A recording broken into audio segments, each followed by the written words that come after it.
58 years old and Dominic Kane still woke at 0500 hours. No alarm, no negotiation with the pillow. His eyes opened to darkness and his body moved before his mind caught up, feet hitting cold hardwood, hands finding the floor for the first set of 50 push-ups. Vietnam taught him that, 19 years old, humping through jungle where sleeping past dawn meant dying before breakfast. Now he ran a motorcycle club in Arizona and protected women from the kind of monsters who wore human faces. Funny how life circles back to the same war, just different terrain. The scars on his back caught morning light as he transitioned to pull-ups on the bar welded into his bedroom doorframe. Shrapnel from 71, Quezon Valley, the firefight that killed Tommy Rodriguez and should have killed Dom too. The metal fragments had burrowed deep, too close to his spine for field medics to extract. He carried them, still little reminders that moved under his skin when weather shifted or old age pressed its advantage.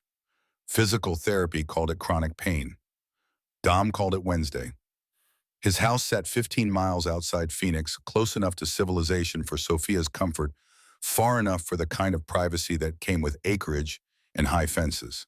The bedroom walls held his history in frames: boot camp, graduation, 1969, his rifle company in Da Nang, wedding day with Sarah in 1985, the charter photo from when Hells Angels Arizona elected him president in 2009. His daughter Emily smiled from a picture frozen at 19, the age she'd been when a drunk driver ended her story 20 years back. Sarah's portrait hung beside Emily's, 10 years gone to cancer, her absence still a weight he carried heavier than any shrapnel. But Sophia's photograph dominated the nightstand, recent and radiant, her hand resting on the swell of her pregnant belly. 7 months along, his child. At 58, he'd never expected another chance at fatherhood, never imagined his body still capable of creating life after so much exposure to death. The baby moved in ultrasounds, tiny fists punching at the fluid-filled dark, and Dom felt something crack open in his chest every time he watched. Not fear exactly, responsibility. The kind that made wars worth fighting and men worth killing when they threatened what mattered. He showered fast, military efficiency, no wasted motion or hot water. Dressed in jeans and a black t-shirt, the uniform of men who'd earned the right to ignore fashion. His leather cut hung on the door patches and pins, telling stories to those who understood the language. President rocker across the top. Arizona bottom rocker, the skull and wings center patch that marked him Hells Angels for life. He pulled it on and felt the weight settle familiar across his shoulders, armor made of history and brotherhood. The kitchen smelled like coffee he'd set to brew on timer. He poured a cup black and stood at the window watching sunrise paint the desert in shades of copper and rust. Sophia wouldn't wake for another hour. She'd moved in 2 years ago, this woman 30 years his junior, who'd walked into his life and reminded him what living felt like versus just surviving. People talked, he knew. Old man with a young wife. Trophy. Midlife crisis. He'd stopped caring about other people's opinions somewhere between his first divorce and his daughter's funeral. Sophia understood him in ways Sarah never had, not through any fault of Sarah's, but because Sophia had walked through her own fire. She'd left Marcus Reeves with nothing but the clothes on her back and a restraining order that meant exactly zero when men like Marcus decided paper didn't matter. Dom had found her working at a diner 6 months after Sarah died, her hands shaking as she poured his coffee, her eyes carrying the kind of damage that recognized its own reflection. They'd talked. Then they'd kept talking. Then Marcus violated the restraining order, and Dom had to explain certain facts of life involving broken arms and the Mexican border. Marcus got kicked from the club 3 months later. Not for what he'd done to Sophia before she was Dom's, but for what he'd tried to do after. Some men couldn't accept that women weren't property. Some men needed lessons taught with fists and exile. Marcus learned neither. His phone buzzed on the counter. Jackson Cross, vice president, Dom's best friend, since they'd bled together in the same firebase 40-odd years ago. The text read simple and urgent. Situation: Ruby's diner. Woman in trouble. Dom's jaw tightened. Ruby sat on Highway 87, the main route through their territory. Neutral ground, protected space, the kind of place women knew they could run to if running became necessary. If something happened there, it meant someone either didn't know the rules or didn't care. Both options led to the same resolution. He typed back, on my way. The Colt 1911 came out of the safe weight familiar in his palm grip, worn smooth from decades of carrying. He'd bought it in 1973 with his first civilian paycheck, same model he'd qualified with in the Army. The slide bore engraving he'd commissioned after Sarah died, Sarah forever. Some men got tattoos. Dom marked his weapons. He chambered a round, flicked the safety, and slid it into his waistband at the small of his back. His Harley waited in the garage, a 2015 Street Glide, with enough miles to circle the earth twice. He straddled it, felt the engine rumble to life beneath him, and rolled out into morning heat, already building toward brutal. The ride to Ruby's took 20 minutes through desert that shimmered like fever dreams. He pushed 70 on the straightaways, his body remembering the lean into curves, the way asphalt felt like flying when you'd spent your youth jumping out of helicopters into hot landing zones. Jax's bike sat in the lot along with 5 others, all Hell's Angels, all brothers who dropped what they were doing when the call came through. Dom parked and dismounted his boots, hitting gravel with purpose. He could see through the diner's windows, even from outside, could see the crowd gathered near the counter, could see the shape of violence not yet committed, but preparing its entrance. He pushed through the door, and the scene assembled itself in pieces. Marcus Reeves, standing too close to a woman Dom didn't recognize. His hand wrapped around her arm hard enough to leave marks. The woman, pregnant terror bright in her eyes. Another woman between them, smaller, older, her hands raised in a gesture that managed to be both defensive and defiant. Jax and the brothers forming a loose perimeter, waiting for Dom's signal to move. Marcus saw him. Something flickered across Marcus's face. Surprise bleeding into calculation, bleeding into the kind of rage that made men stupid. He released the pregnant woman and turned to face Dom with the swagger of someone who'd forgotten what consequences felt like. The standoff lasted maybe 3 seconds. Long enough for Dom to catalog exits, threats, vulnerable civilians. Long enough to recognize the smaller woman as someone he should know, her face familiar in the way of photographs seen years ago in someone else's album. Long enough to see Marcus's hand drift toward his waistband where Dom knew a knife lived. Marcus opened his mouth to speak, probably something about rights and business and things that weren't Dom's concern.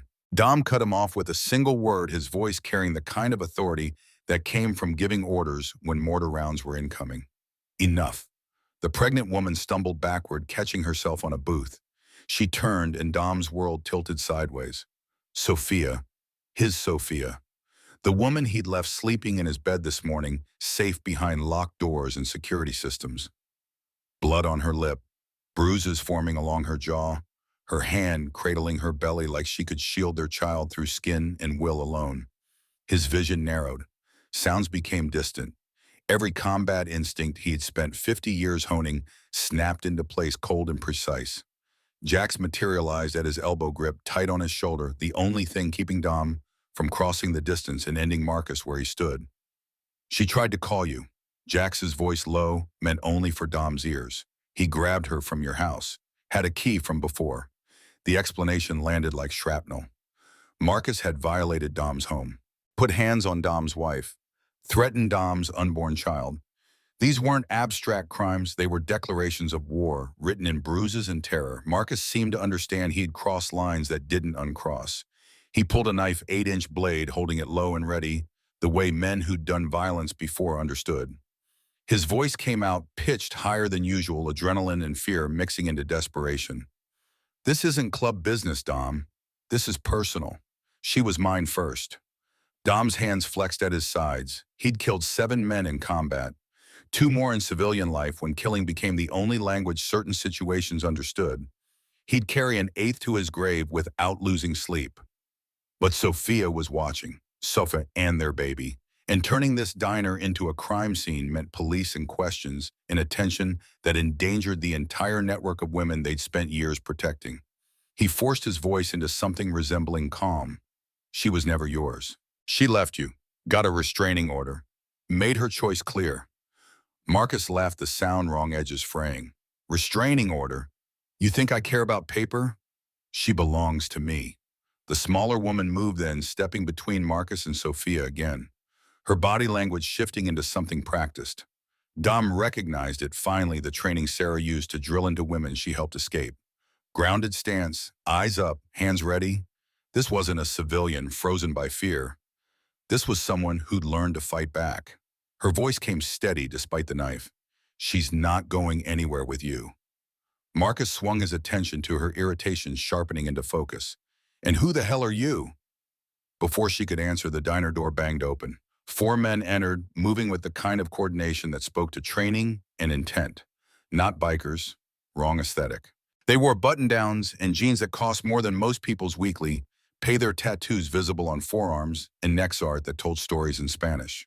The leader carried himself with the casual confidence of men who'd given death orders before breakfast.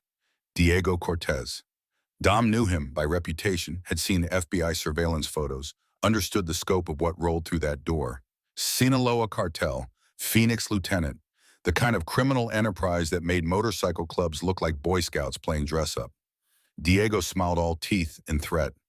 Marcus, we had a deal. You get the woman, I get the clubhouse. The diner erupted into chaos before the sentence finished. Jax moved first, always the sniper, always seeing 3 moves ahead. He threw something small and cylindrical toward the center of the room, shouting a single word, down smoke grenade. Military surplus. The kind of equipment that showed up in clubhouse armories when veterans pulled resources and nostalgia. White smoke billowed thick and fast, erasing visibility, turning the diner into fog-wrapped confusion. Gunshots cracked loud in enclosed space, muzzle flashes bright against the white. Customers screamed. Glass shattered. Someone's body hit the floor hard. Dom launched himself toward Sophia, covering the distance on instinct and training. His shoulder caught her midsection, gentle enough not to hurt, hard enough to drive her down beneath booth level, where wood and vinyl offered illusory protection. He covered her with his body, making himself the largest possible target, his back to the room and any incoming rounds. Her hands clutched at his shirt. The baby, Dom. The baby. Shh. Stay down. I've got you. The smaller woman appeared beside them, blood on her cheek from flying glass, but her eyes sharp and focused. She grabbed a kitchen knife from somewhere, holding it like she knew which end did the cutting. Dom revised his assessment again. Whoever she was, she'd seen the violence before, had participated in it. The gunfire lasted maybe 15 seconds. Felt like hours. Felt like every firefight Dom had survived compressed into a handful of heartbeats. Then Jax's voice cut through the chaos, calm as ordering breakfast. Clear left exfil. Now Dom hauled Sophia to her feet, keeping low, moving toward the kitchen exit he'd memorized on instinct years ago. The smaller woman followed without being told. Her survival instincts aligned with theirs. They burst through the kitchen door, past the cook who'd flattened himself behind the grill, and out into the alley where bikes waited in a row. 3 brothers mounted and engines roared to life simultaneously. Dom's bike sat closest. He straddled it and pulled Sophia on behind him, her arms wrapping around his waist, her face pressed against his back. The smaller woman climbed onto Jax's bike, moving like she'd done this before, like muscle memory from another life kicked in when circumstances demanded. They peeled out of the alley onto the side street, Dom leading the formation, the sound of sirens already rising in the distance. His mirrors showed 2 SUVs pulling out of Ruby's lot in pursuit, black and sleek and definitely cartel. Automatic weapons visible through windows. This wasn't harassment. This was an execution attempt. The highway opened before them, straight desert road with nowhere to hide and everywhere to run. Dom twisted the throttle, wide engine, screaming speed, climbing past 80. Sophia's grip tightened, and he felt her fear translated through pressure. Behind them, Jax and the others formed a protective wall, putting bikes between the SUVs and Dom's fleeing family. One of the brothers dropped back deliberately, positioning himself between the convoy and pursuit. Dom recognized the tactic, the sacrifice play. Drawing fire. Creating delay. The brother's name was Cutter, 28 years old, Iraq veteran, 2 kids at home. His bike suddenly wobbled and went down, sliding sparks and screaming metal, Cutter rolling clear, but down and vulnerable on open asphalt. The SUVs swerved to avoid hitting him. Enough delay. 60 seconds of bought time. Dom used it, took the next exit hard and fast, splitting off from the highway onto ranch roads where bikes held advantage over heavy vehicles. The others followed. They wound through desert tracks, kicking up dust that hung in the air like smoke, losing their pursuers in terrain that required local knowledge to navigate. 20 minutes later, they pulled into an abandoned warehouse on the edge of nowhere, an emergency rally point they'd established years ago for exactly this kind of situation. Engines cut, silence crashed down. Dom climbed off his bike and turned to Sophia, hands on her shoulders, eyes scanning for injury. "Are you hurt? Did he hurt you?" She shook her head, but the tears came anyway. Adrenaline crash hitting her system now that immediate danger had passed. He grabbed me. From the house. He had a key, Dom. He said if I screamed, he'd kill the baby. Dom pulled her close, felt her body shake against his rage building in his chest so hot and bright it threatened to burn through his ribs. Over her shoulder, he saw Jax on his phone, coordinating, making sure Cutter got extracted safely, ensuring the other brothers knew to scatter and lie low. The machinery of crisis management well-oiled from practice. The smaller woman stood apart, arms wrapped around herself, blood dried on her cheek. She met Dom's eyes across the warehouse floor, and something clicked into place. Recognition. Not from photographs, but from stories. From Sarah's journals he'd read, after she died, the names of women she'd helped, the network she'd built, one rescue at a time. He eased Sophia into a folding chair and crossed to the woman, stopping a respectful distance away. His voice came gentler than it had in the diners, a commander voice replaced with something more human. "You're Claire Morgan." Her eyebrows rose. "How do you know that's Sarah?" "My wife. She mentioned you before she died." Claire's face shifted, grief and surprise tangling together. "You're her husband, Dom Kane. Widower." He extended his hand. "Thank you for protecting Sophia." She took it, her grip firm despite the tremor he could feel. "I couldn't just stand there. You could have. Most people would have." He released her hand and studied her face, seeing now what Sarah must have seen.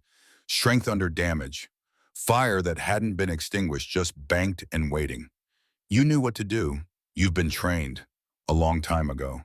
Claire glanced at Sophia, then back to Dom. "She's your wife, 7 months pregnant with my first child in 30 years. His jaw set. "Marcus used to be one of my brothers. I kicked him out 6 months ago. Thought he'd learned his lesson. Men like that don't learn." Claire's voice carried weight, personal experience shaping every syllable. "They escalate. They find new ways to hurt. You can't negotiate with them." "No." Dom watched Jax approach, saw the grim set of his friend's face. "You can only end them." Jax stopped beside them, phone still in hand. "Cutter's okay. Banged up but walking. The SUVs backed off after we split." He paused, weighing his next words. "Dom, we got a bigger problem. There's bigger than cartel involvement. Way bigger." Jax pulled up something on his phone screen and held it out. "FBI contact just sent me this." Intercepted chatter from Diego's crew. "Marcus isn't working alone on this. He's offered them something specific." Dom took the phone and read the transcript. His blood went cold. Marcus had given Diego detailed information about the clubhouse layout, security protocols, the location of their main safe house. But worse, he'd promised something else, the access to the entire underground network.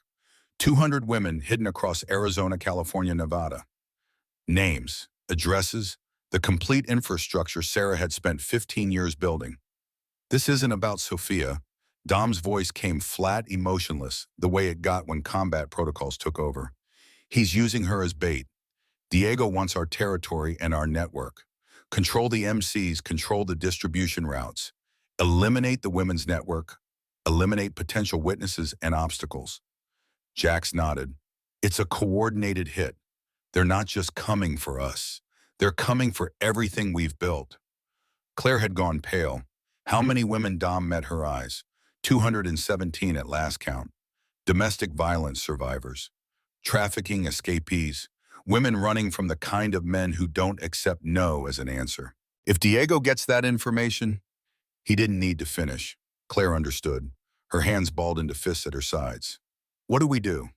We move everyone. Tonight, empty every safe house, relocate to backup locations, activate the emergency protocols Sarah designed." Dom handed the phone back to Jax. "And then we go to war." The warehouse door opened and 5 more brothers entered, their faces tight with tension. Word had spread through the usual channels. When one brother called for backup, everyone came. Dom recognized Tank, Spider, Preacher, Nomad, and Cage, all veterans, all men he'd trust with his life because he already had multiple times. Tank spoke first, his voice gravelly from 2 packs a day and a piece of shrapnel that had nicked his larynx in Fallujah. "Heard you had trouble. We're here." Dom nodded acknowledgement. "It's more than trouble. It's war. Marcus sold us to the Sinaloa cartel. They want our clubhouse, our territory, and the location of every woman in the Shield Sisters network." The brothers exchanged glances. No debate, No questions about whether they'd fight or how much blood it would cost. Just acceptance and preparation. This was what brotherhood meant when the words still carried weight. Standing together when the ground turned to quicksand and staying upright became an act of defiance. "What's the plan?" Preacher asked. He'd been a chaplain's assistant in the army, earned his road name by being the one to say words over bodies when there was time for such decencies. Dom moved to a cleared space on the warehouse floor and grabbed a piece of chalk someone had left from God knows what previous use. He started drawing muscle memory from 1,000 tactical briefings taking over. Arizona map, clubhouse location, known cartel positions. Safe house network marked in quick strokes. We're outnumbered. Diego runs maybe 60 soldiers in Phoenix alone. We've got 40 brothers in our chapter. But we're not alone. He added marks for neighboring chapters, allied clubs, the broader network of men who'd ridden together long enough to trust beyond question. "I'm calling in every favor we have, every charter that owes us, every veteran MC within 500 miles, every independent who respects what we do." Jack stepped up beside him. "I'll reach out to Tucson of Flagstaff and Vegas chapters. They're worldwide." Tank nodded. "I know people in the Veterans MC. They're already to come. They owe us from that land deal 2 years back." Claire's voice cut through the planning. "What about the women you said 217? How do you move that many people without tipping off the cartel?" Becca Hayes. Dom pulled out his phone. "She runs day-to-day operations for Shield Sisters. She's got protocols in place. We activate them, the women disappear like smoke." He dialed. Becca answered on the first ring, her voice sharp and alert despite the early hour. "This is Dom. We've got a code black situation." Silence on the other end, then Marcus and Sinaloa cartel. "They've got network intel. You need to execute full evacuation. Everything. Everyone. Ghost protocol. How long do I have?" Dom checked his watch. 12 hours. "We'll hold them off as long as we can, but you need everyone moved before midnight." Becca didn't waste time on questions or objections. 12 hours. "We can do 12 hours. What about you?" "We're going hunting." Dom's voice dropped into something colder than desert night. Marcus made this personal. Time to remind people why that's a mistake. He ended the call and turned back to his brothers. Sophia stood beside Claire now. The two women drawn together by circumstance and shared understanding. Dom crossed to his wife, cupped her face in his hands, thumbs gentle on her bruised jaw. "I'm taking you to Nate Sterling's compound. It's the most secure location we have. You'll be safe there." Sophia's hands covered his. "Come with me. Just run. We can disappear. Start over somewhere Marcus and the cartel can't find us." The temptation lived in her voice, the dream of peace and safety and normal life. Dom felt it pull at him, same way it had pulled after Emily died, after Sarah died, every time loss carved pieces from his soul. But running meant leaving 200 women exposed. Running meant Diego won, and men like Marcus learned they could take whatever they wanted without consequences. "I can't." His forehead touched hers. "Too many people depending on me. Too many women who'll die if I walk away." "Then I'm staying." Sophia's voice firmed. "I won't hide while you fight. You have to think about the baby. Our baby. I am thinking about the baby." Sophia's hands moved to her belly. "I'm thinking about the world they're going to grow up in. If we run, if we let monsters win, what kind of world is that?" Dom pulled back enough to see her eyes saw the steel there that had first attracted him. She wasn't asking permission. She was telling him how things would be. He'd love Sarah for her softness, her ability to find light in darkness. He loved Sophia for this, for refusing to break even when breaking would be easier. "All right," his hands dropped to her shoulders, "but you do exactly what I say. When I say run, you run. When I say hide, you hide. No arguments. No arguments." She kissed him quick and fierce. "Make sure you come back to us. Always do." Jax cleared his throat from across the warehouse. "We've got movement. 3 bikes incoming." Everyone tensed. Hands moved toward weapons. Dom positioned himself between the door and Sophia, tactical, thinking overriding everything else. Then the engines outside cut, and he recognized the distinct note of older Harley's pre-2010 models with the particular growl that marked them unmistakable. The warehouse door opened, and Nathan Sterling walked in, flanked by 2 senior charter members. Nate stood 6 feet tall at 62, his beard gone completely white, his face carrying the map lines of Korea and every hard year since. State president, the man who'd given Dom his charter, grandfather figure to half the MCs in the Southwest. He surveyed the scene, taking in the assembled brothers, the battered women, the chalk marks on the floor depicting war plans. His voice came out dry and unimpressed. Someone want to tell me why I'm getting calls about cartel shootouts and full network evacuation? Dom straightened. Marcus Reeves is working with Diego Cortez. They're targeting the clubhouse and the Shield Sisters network. Grabbed my wife from our house this morning. Shot up Ruby's diner. FBI intercepted communications showing they have detailed intel on our operations. Nate's expression didn't change, but something shifted in his eyes. The calculation of a man who'd been making strategic decisions since before Dom was born. Starting a war with a cartel. National's not going to support this. Then we do it without national support. Dom's jaw set. I've lost enough in my life. My daughter, my wife. I'm not losing another family. I'm not letting 200 women die because we're worried about politics. The silence stretched taut. Nate had the authority to shut this down, to order Dom to stand down, to let law enforcement handle it through official channels that everyone knew moved too slow to matter. The old man's gaze moved from Dom to Sophia to the brothers standing ready despite the odds. Finally, he smiled something fierce and approving. Fuck National. I'm with you. He turned to his escort. Get on the horn. Every charter in Arizona, Nevada, and California. Tell them state president is calling in all debts. We ride tonight. The warehouse erupted in motion. Brothers on phones coordinating, spreading word through networks that didn't rely on official channels. Tank and Spider began inventorying weapons.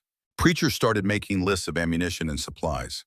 Jax huddled with Nate over the chalk map, marking rally points and approach vectors. Claire stood to one side, watching it all, with the expression of someone who'd stumbled into a world she'd only glimpsed from outside.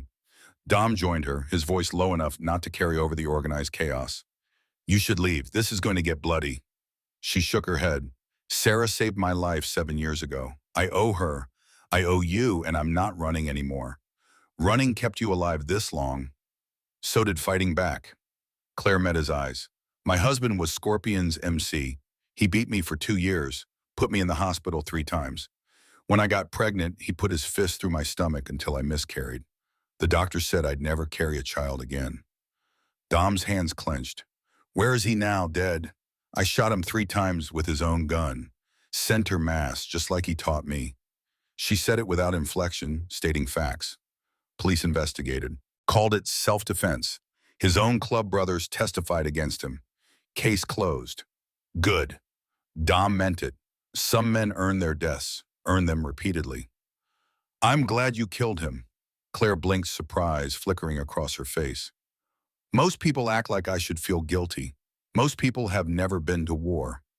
Dom glanced at Sophia, talking quietly with Nate's men hands protective over her belly. You did what you had to do to survive. That's not murder. That's combat. Sarah said the same thing. Claire's voice softened. She helped me disappear, gave me a new name, new papers, told me if I ever needed help again to call you. She knew I'd answer. Dom pulled out his phone and handed it to Claire. You're going to need this. Memorize the numbers marked with stars.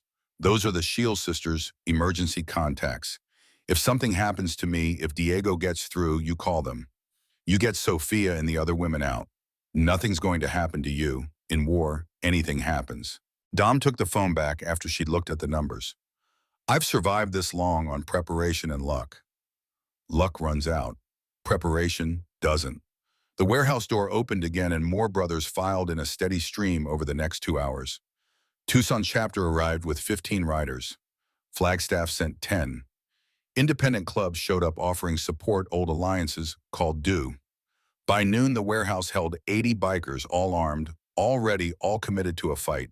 That logic said they'd lose, but honor said they'd take anyway. Veterans MC rolled in last 40 strong, all combat vets from various wars and branches. Their president was a man called Sergeant. Actual rank and road name merged over time until nobody remembered which came first. He'd lost a leg in Afghanistan and rode with a prosthetic that probably violated half a dozen traffic laws. He gripped Dom's hand hard enough to hurt. Heard you're going up against cartel. We're in. Appreciate it. Dom returned the grip with equal pressure. We'll brief everyone at 1500. Attack goes at 2000 hours. What's the objective? Diego Cortez's compound. 40 miles south. We're going to retrieve something he has and destroy his operational capacity in Phoenix. Sergeant grinned, all teeth and violence. My favorite kind of mission. The afternoon became preparation. Weapons checked and rechecked. Ammunition distributed. Routes memorized. Claire proved her worth by contributing intelligence from her time with the Scorpions, the connections between MCs and cartels that most civilians never saw. She drew detailed diagrams of the compound Diego operated from, including an escape tunnel that could be used for insertion. Dom watched her work and understood what Sarah had seen. This wasn't a broken woman. This was a warrior who'd survived her crucible and come out forged hard. When the shooting started, she'd hold her own. Sophia refused to leave for Nate's compound, winning the argument through sheer stubborn will. Instead, she joined the other Shield sisters who'd arrived to coordinate evacuation logistics. The warehouse became command center, women and bikers working side by side, the partnership Sarah had envisioned taking shape under crisis pressure. By 1800 hours, everything was ready. 120 bikers versus Diego's 60 soldiers. Odds had been worse. Strategy relied on surprise speed and the kind of coordinated violence that came from men who'd trained together in much worse circumstances. Dom stood before the assembled riders, Claire and Jax flanking him, and laid out the plan one final time. 3 teams. Alpha goes through the tunnel with me. Objective is Diego's laptop and operational files. Bravo hits the front gate with Jax loud and aggressive, drawing their attention and forces. Charlie maintains perimeter with Nate cuts off reinforcements and escape routes. We're in and out in 20 minutes. Anyone not back by 20-25 hours is considered KIA, and we extract without them. No one questioned the order.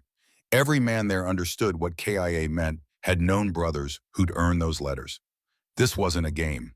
This was the kind of operation where people died, and the only choice was whether dying mattered. The sun dropped toward the horizon, desert cooling from murderous heat to merely uncomfortable. Engines fired up in sequence, 120 motorcycles creating a wall of sound that made conversation impossible and communication unnecessary. They rolled out in formation, 3 columns, headlights cutting through gathering dusk. Dom rode lead on Alpha Team, 15 brothers behind him, Claire on Jax's bike in the formation. She'd insisted on coming, argued that she knew the tunnel system better than anyone. Dom had overruled her, then Sophia had overruled him, and Claire was equipped with a pistol and body armor that hung loose on her smaller frame. The convoy split at the highway, each team heading for their assigned positions. Dom's group peeled off onto ranch roads, killing lights, navigating by memory and GPS. The compound appeared as a sprawl of buildings surrounded by chain-link fence and guard towers. Lights blazed from the main house. Motion sensors and cameras covered obvious approaches. They parked 200 yards out, dismounting in silence. Night vision goggles came out, military surplus, older than some of the men wearing them, but still functional. Dom led them across open desert to the tunnel entrance, a concrete pipe disguised as drainage that actually connected to the compound's underground service system. Claire had been right. She navigated the darkness without hesitation, leading them through twists and branches until they emerged inside the compound perimeter in a storage building behind the main house. Dom checked his watch. 1958 hours. 2 minutes until Jax's distraction began. The waiting stretched. Dom controlled his breathing, checking equipment for the 100th time. Beside him, Claire looked calm, her hand steady on her weapon. The other brothers spread out in rehearsed positions, each man knowing his role, trusting his training. At exactly 2,000 hours, the front gate exploded. Not metaphorically, actually exploded. Jax had brought demolition charges and a very unsubtle approach. Gunfire erupted immediately, automatic weapons hammering the night tracers, drawing bright lines through darkness. Dom kicked open the storage building door. Move! They poured into the compound, shadows moving with purpose. 2 guards appeared and went down under suppressed fire bodies, dropping quiet, while chaos raged at the front. Alpha Team reached the main house, stacked on the door, breached with practiced efficiency. Inside smelled like money and violence. Expensive furniture, mixing with gun oil and fear. They cleared rooms systematically, muscle memory from various wars taking over. Dom found the office on the second floor exactly where Claire had indicated. Diego's laptop sat on the desk unlocked and running arrogance or carelessness, leaving operational security vulnerable. Grab everything. Dom pulled a backpack from his gear and started loading. Laptop, external drives, paper files, anything that looked important. The brothers with him secured the room while he worked weapons trained on the door and windows. Voices erupted from downstairs. Spanish shouting, running footsteps. Someone had realized they'd been infiltrated. Dom keyed his radio. Alpha secured objective. Starting exfil. They moved fast, retracing their steps, but the compound had come alive with defenders. Gunfire chased them down hallways, bullets chewing through drywall. One of the brothers, a kid named Rookie, who'd prospected last year, took a round to the shoulder and went down hard. Tank grabbed him, hauled him up, kept moving. The tunnel entrance appeared ahead. 10 yards, 5. Then Marcus Reeves stepped from a side room backed by 10 cartel soldiers, weapons raised and ready. Going somewhere, old man Dom's finger found his trigger, but didn't squeeze. 15 against 11. Close quarters. Casualties would be catastrophic on both sides. Sophia's face flashed through his mind, her voice asking him to come back. The baby who wouldn't know their father if he died in this hallway. Marcus smiled, reading the hesitation. Thought you'd come. Set a trap just for you. Diego's not even here. Flew to Mexico this morning. But I stayed, because killing you matters more than any business deal. The math was simple and terrible. They could fight and maybe half of Alpha Team would die. Or they could surrender and hope for extraction. Dom made the calculation every commander makes when victory costs more than defeat. His weapon lowered. Stand down, give them what they want. Marcus's smile widened. Smart choice. Or maybe not. Diego gave orders about what to do with you. Turns out cartels don't forgive property damage and dead soldiers. They were zip-tied and hooded, thrown into vehicles that drove for what felt like hours but was probably minutes. When the hoods came off, Dom found himself in a concrete room, harsh light overhead, his brothers secured in adjacent cells visible through chain link. Claire was there too, blood on her cheek from a pistol whip, her expression furious rather than afraid. Diego Cortez entered the room like he owned it. Probably did. He circled Dom with the casual interest of someone examining livestock. Dom Kane, legendary protector.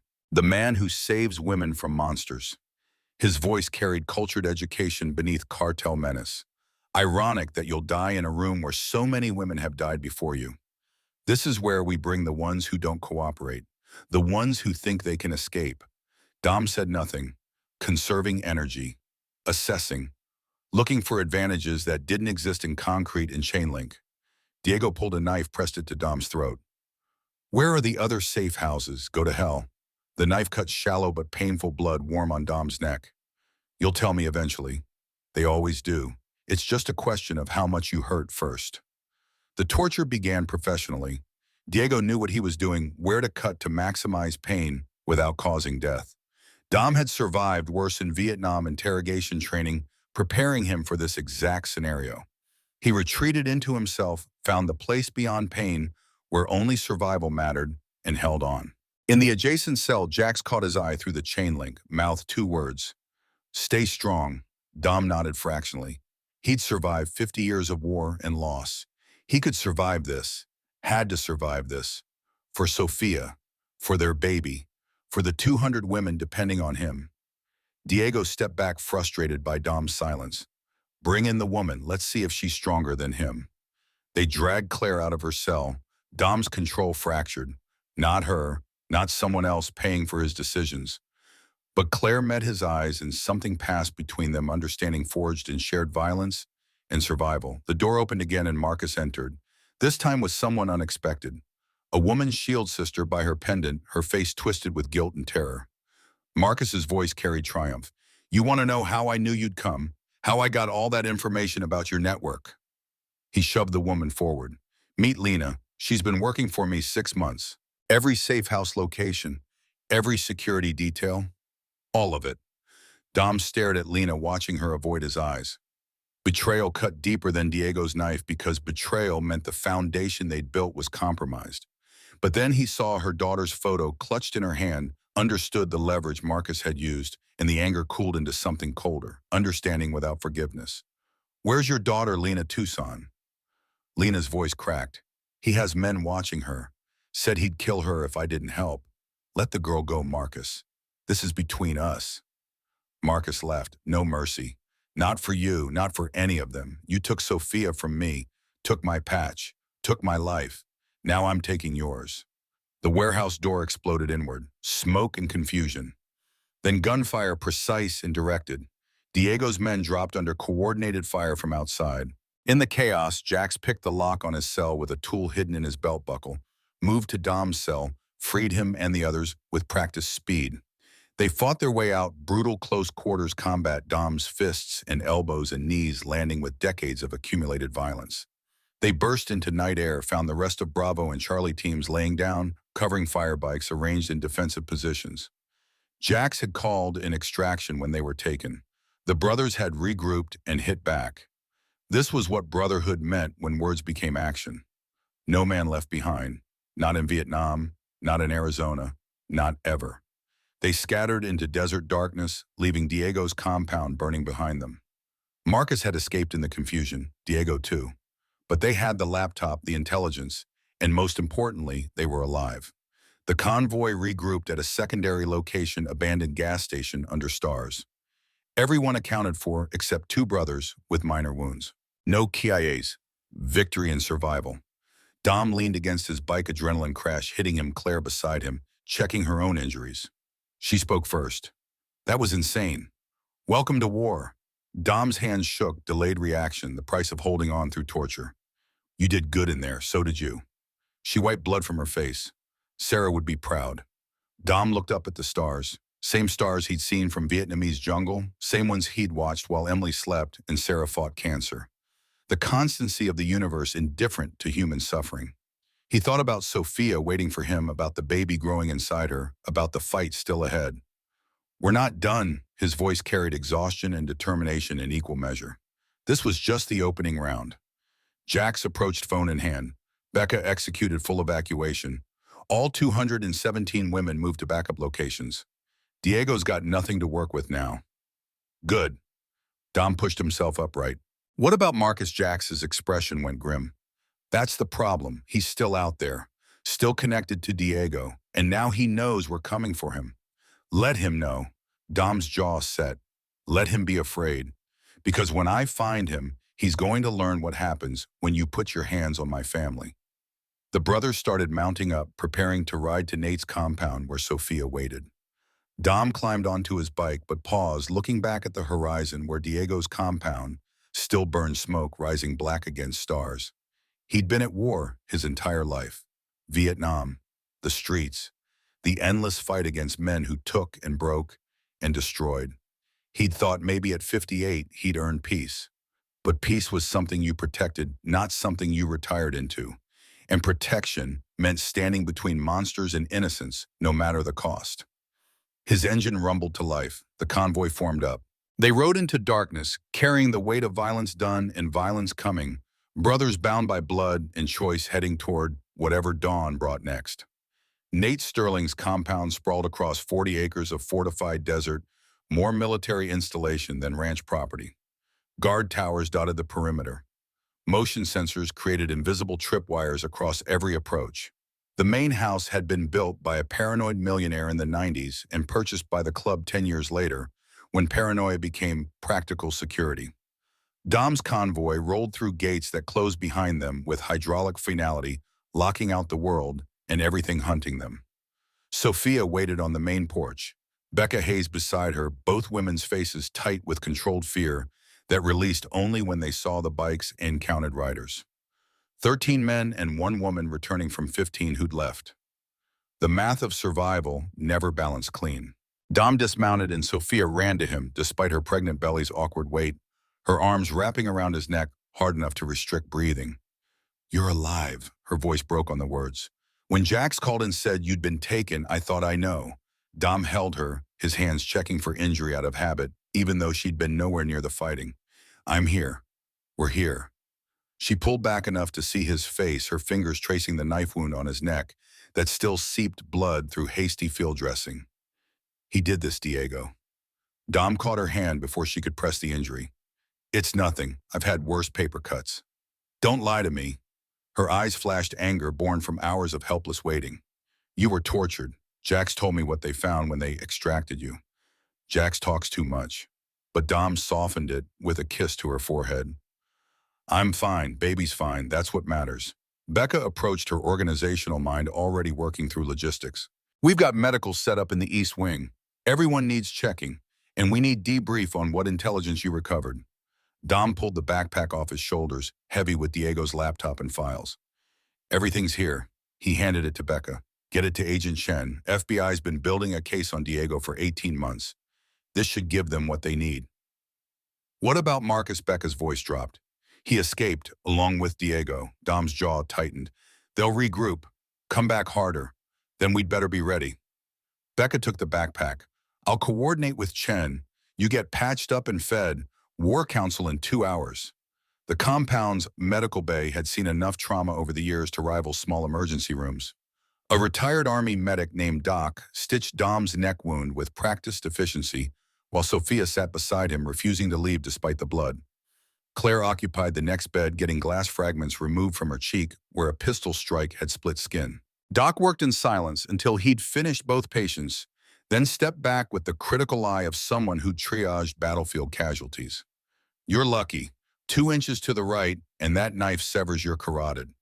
Luck had nothing to do with it. Dom prodded the fresh stitches. Diego knew exactly where to cut. Pain without lethality. He wanted information, not corpses. Until he got frustrated. Doc cleaned his instruments with methodical care. Then he wanted corpses. Good thing your brothers have timing. Jax saved my life. Dom caught his VP's eye across the room where Jax was getting his own minor wounds addressed. Again, lost count how many times now? Who's counting? Jax called back. You'd do the same. Have done the same. Dom stood testing his balance, making sure blood loss hadn't compromised function. K-San 71. Dragged your ass out of that mortar crater after you took shrapnel to the leg. That was 50 years ago. Jax limped over his old wound, acting up the way it did when weather changed or stress accumulated. We're even by now. Brotherhood doesn't keep score. Dom gripped his friend's shoulder. We just keep showing up. The War Council assembled in the compound's main room, a space designed for exactly this purpose. Maps covered one wall, communications equipment lined another, and a large table dominated the center where 20 people could plan an operations without crowding. Nate sat at the head, his white beard catching lamplight, his eyes sharp despite the late hour pushing toward midnight. Dom took his place to Nate's right, Jax to his left. The other chapter presidents filled in around the table, Tucson, Flagstaff, Vegas, plus Sergeant from the Veterans MC. Becca represented Shield Sisters. Claire stood near the back, officially not part of command structure, but present because her knowledge mattered. Sophia had finally agreed to rest in one of the secured bedrooms, exhaustion and pregnancy overruling her desire to stay involved. Nate opened without preamble. Situation report. What did we learn tonight? Dom gestured to the laptop now connected to a projector displaying Diego's files. We confirm Marcus is fully embedded with Sinaloa operations. He's not just selling information. He's coordinating. The cartel wants our territory for distribution routes, but they also want to eliminate Shield Sisters because the network interferes with their trafficking operations. Makes sense. Tucson's president, a man called Razor for the straight razor he'd carried since the 70s, leaned forward. Women escaping domestic situations sometimes see things. Cartel movements, money laundering. They become potential witnesses. Exactly. Becca pulled up a spreadsheet from the captured files. Diego's operation moves approximately $40 million annually through Phoenix, drugs, weapons, humans. Shield Sisters has inadvertently rescued 17 women in the last 3 years who had direct knowledge of his network. We didn't even realize we were disrupting cartel business. Now they're disrupting ours. Jax indicated positions on the map. Tonight's raid was a trap, but also a probe. They wanted to see our response time, our tactics, our capabilities. Now Diego knows what we can field, and we lost the element of surprise. Sergeant's prosthetic leg creaked as he shifted weight. They'll be expecting retaliation. Fortifying positions, bringing in reinforcements from other cartels if they're smart. The room fell silent weight of tactical reality settling over optimism. They'd survived the first engagement, but survival wasn't victory. Diego still operated freely, Marcus still hunted, and 200 women's safety depended on maintaining pressure against an enemy with deeper resources and fewer moral constraints. Claire spoke from her position against the wall, her voice cutting through the planning. "You're thinking about this wrong." Every head turned. Nate raised an eyebrow but gestured for her to continue. "Enlighten us. You're treating Diego like a military target. Fortifications, positions, direct assault." She moved to the map. "But he's not military. He's business. Criminal business, but business. What kills businesses? Cash flow." Razor caught on first. "You cut off his revenue streams, the cartel pulls support." "Exactly." Claire pointed to locations marked on Diego's files. "He runs 3 major operations in Phoenix Metro: drug distribution through nightclubs, weapons storage at a warehouse complex, and human trafficking, staging at a motel network. Hit all 3 simultaneously. Destroy his operational capacity, make him unprofitable. They'll relocate, set up elsewhere." Jax played devil's advocate, but his eyes showed interest. "We buy time, not victory. We buy enough time for FBI to move." Becca pulled out her phone showing a text chain. "Agent Chen says the laptop has everything they need. Financial records, cartel, hierarchy, trafficking routes. She can get warrants within 48 hours, but she needs Diego distracted, focused on us instead of covering his tracks. So we become the distraction." Dom traced the 3 target locations. "Hit his operations hard enough that he has to respond. Keep him occupied while FBI builds their case. Then when they move, we've already crippled his ability to retaliate." Nate studied the map, his tactical mind from Korea still sharp after 60 years. 3 targets, 3 teams, coordinated strikes at exactly 0300 hours, maximum confusion, minimum response time. He looked around the table. "We've got the numbers. Question is casualties. These aren't softwood targets. Diego will have serious security. People might die." Dom said it plainly because pretending otherwise dishonored the men taking the risk. "But if we don't act, women definitely die. Women with children. Women who trusted us to keep them safe. I won't break that promise." The presidents exchanged glances, the wordless communication of men who'd ridden together long enough to think collectively. One by one they nodded. Tucson first, then Flagstaff, Vegas, and finally Sergeant. "Veterans MC is in." Sergeant pulled out a tactical knife and stabbed it into the map at the warehouse location. "We'll take the weapons depot. Explosive entry fast, clearing out before police arrive. Flagstaff will handle the clubs." Razor marked 2 nightclub locations. Simultaneous hits. Shut down distribution, seize product, leave them bleeding money. That leaves the motel network. Nate looked at Dom. "Trafficking staging area, most likely to have victims on site. Needs careful handling." "My team," Dom's voice carried finality. "We extract any women being held, destroy their logistics, and send a message that human beings aren't commodities." The planning shifted into details. Equipment lists, approach routes, communication protocols, timeline from insertion to extraction, contingencies for police response, cartel reinforcements, civilian complications. The brothers had done this before in various configurations, combat experience translating across decades and contexts. War remained war, regardless of uniforms or flags. Claire contributed throughout her knowledge of cartel operations from her time with the Scorpions proving invaluable. She marked security camera positions, guard rotations, structural vulnerabilities. At one point, Jax pulled Dom aside, voice low enough not to carry. "She's good, real good. Where'd Sarah find her domestic violence shelter in Nevada?"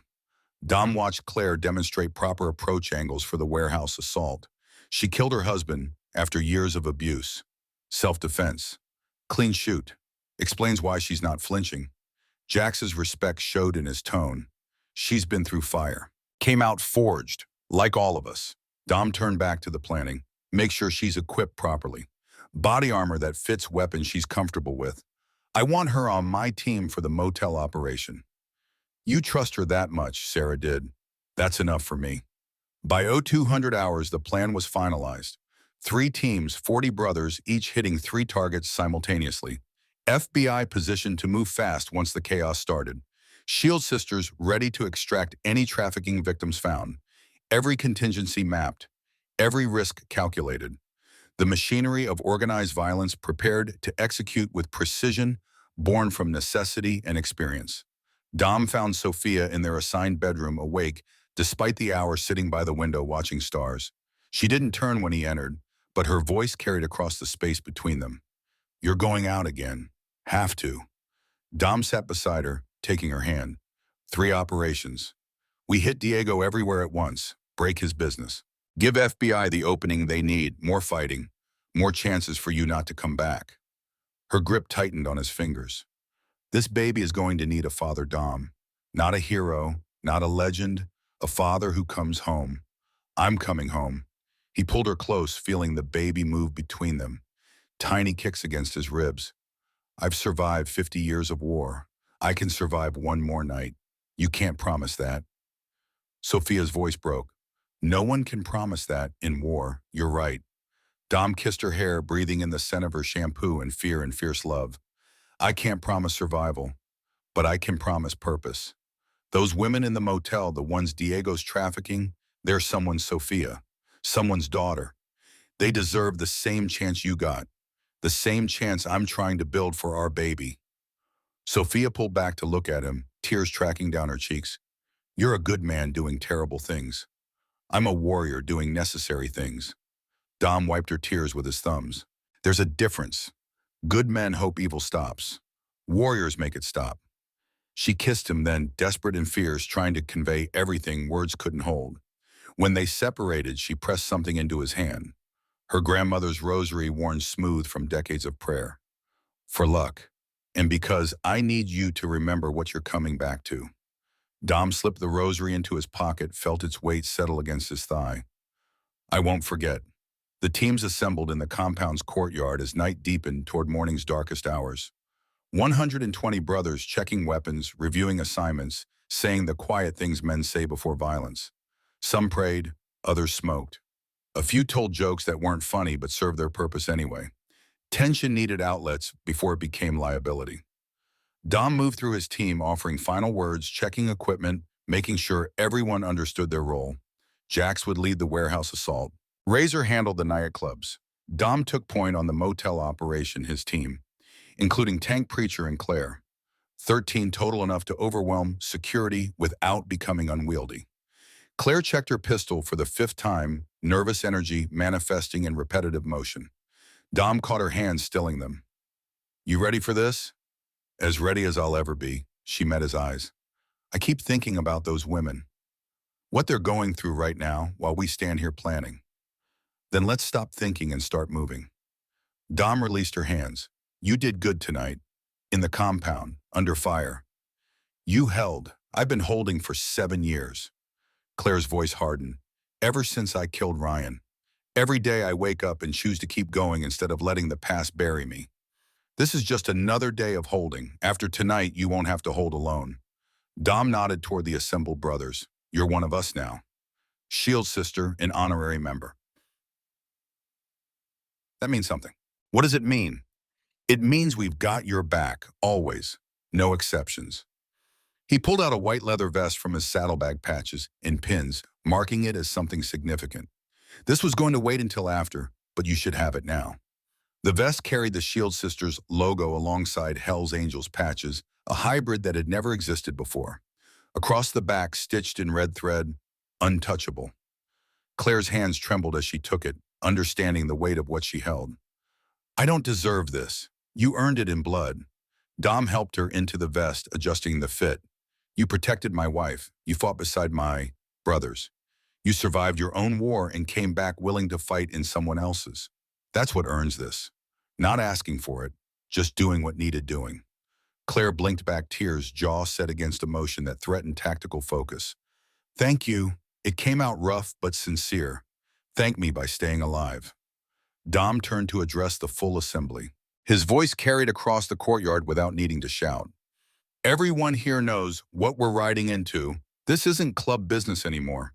This is war. Real war with real casualties. Some of us might not see sunrise, but the women we're saving will. The families we're protecting will. That's what makes this worth it." The brothers responded with revved engines, the roar of agreement that needed no words. They mounted up 3 columns forming headlights, cutting through pre-dawn darkness. Dom took his position at the front of his team, Claire on a bike beside Tank, the formation tight and ready. Nate appeared at Dom's elbow one final time. Whatever happens tonight, you made the right call. These women matter. This fight matters. Tell me that when we're counting bodies. Dom's pragmatism wouldn't allow comfortable certainty. I'm telling you now, so you hear it before the shooting starts. Nate gripped his shoulder. Ride safe, brother. See you at dawn. Dawn or hell. Dom kick-started his engine. Either way we ride. The convoy split at the highway, each team peeling toward their targets, communication maintained through encrypted radios. Dom's group headed east into Phoenix's industrial district, where the motel network operated under cover of cheap weekly rates and plausible deniability. 6 motels clustered within 2 miles, all owned by shell companies tracing back to Diego's operation. Intelligence suggested 12 to 15 women held at any given time rotated through locations to prevent attachment or escape planning. Guards posed as maintenance workers. Customers arrived with cash and left without paperwork.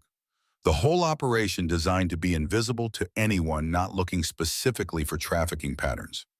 Dom's team parked 3 blocks out, approaching on foot through alleys and vacant lots. The first motel sat squat and decrepit, neon sign flickering vacancy in pink and blue. 2 guards visible, posted near the office, weapons concealed but present in their postures. Dom signed to his team, splitting them into insertion pairs. Tank and Preacher circled left. Claire and Spider went right. Dom approached center with Cage walking casual, like customers' hands, visible postures unthreatening until the moment they weren't. The guards noticed too late recognition, flashing into alarm as Dom closed distance faster than reaction time allowed. His fist caught the first guard's throat, crushing windpipe, dropping him silent and choking. Cage swept the second guard's legs and followed him down with an elbow strike that ended consciousness. Both guards zip-tied and gagged within 10 seconds, professional efficiency born from practice. The motel office yielded a keymaster and room manifest. Dom scanned it quickly, marking occupied rooms. 12 women listed by number, not name inventory instead of people. His jaw clenched hard enough to make his teeth ache, but anger was luxury. Right now they needed speed. Room by room they cleared the motel, breaching doors with lockpicking rather than forced to avoid alerting security elsewhere. Each room told the same story: women in various states of trauma, fear, and resignation. Some cried when they saw armed men entering. Others went catatonic. A few tried to fight until they realized these weren't customers or captors.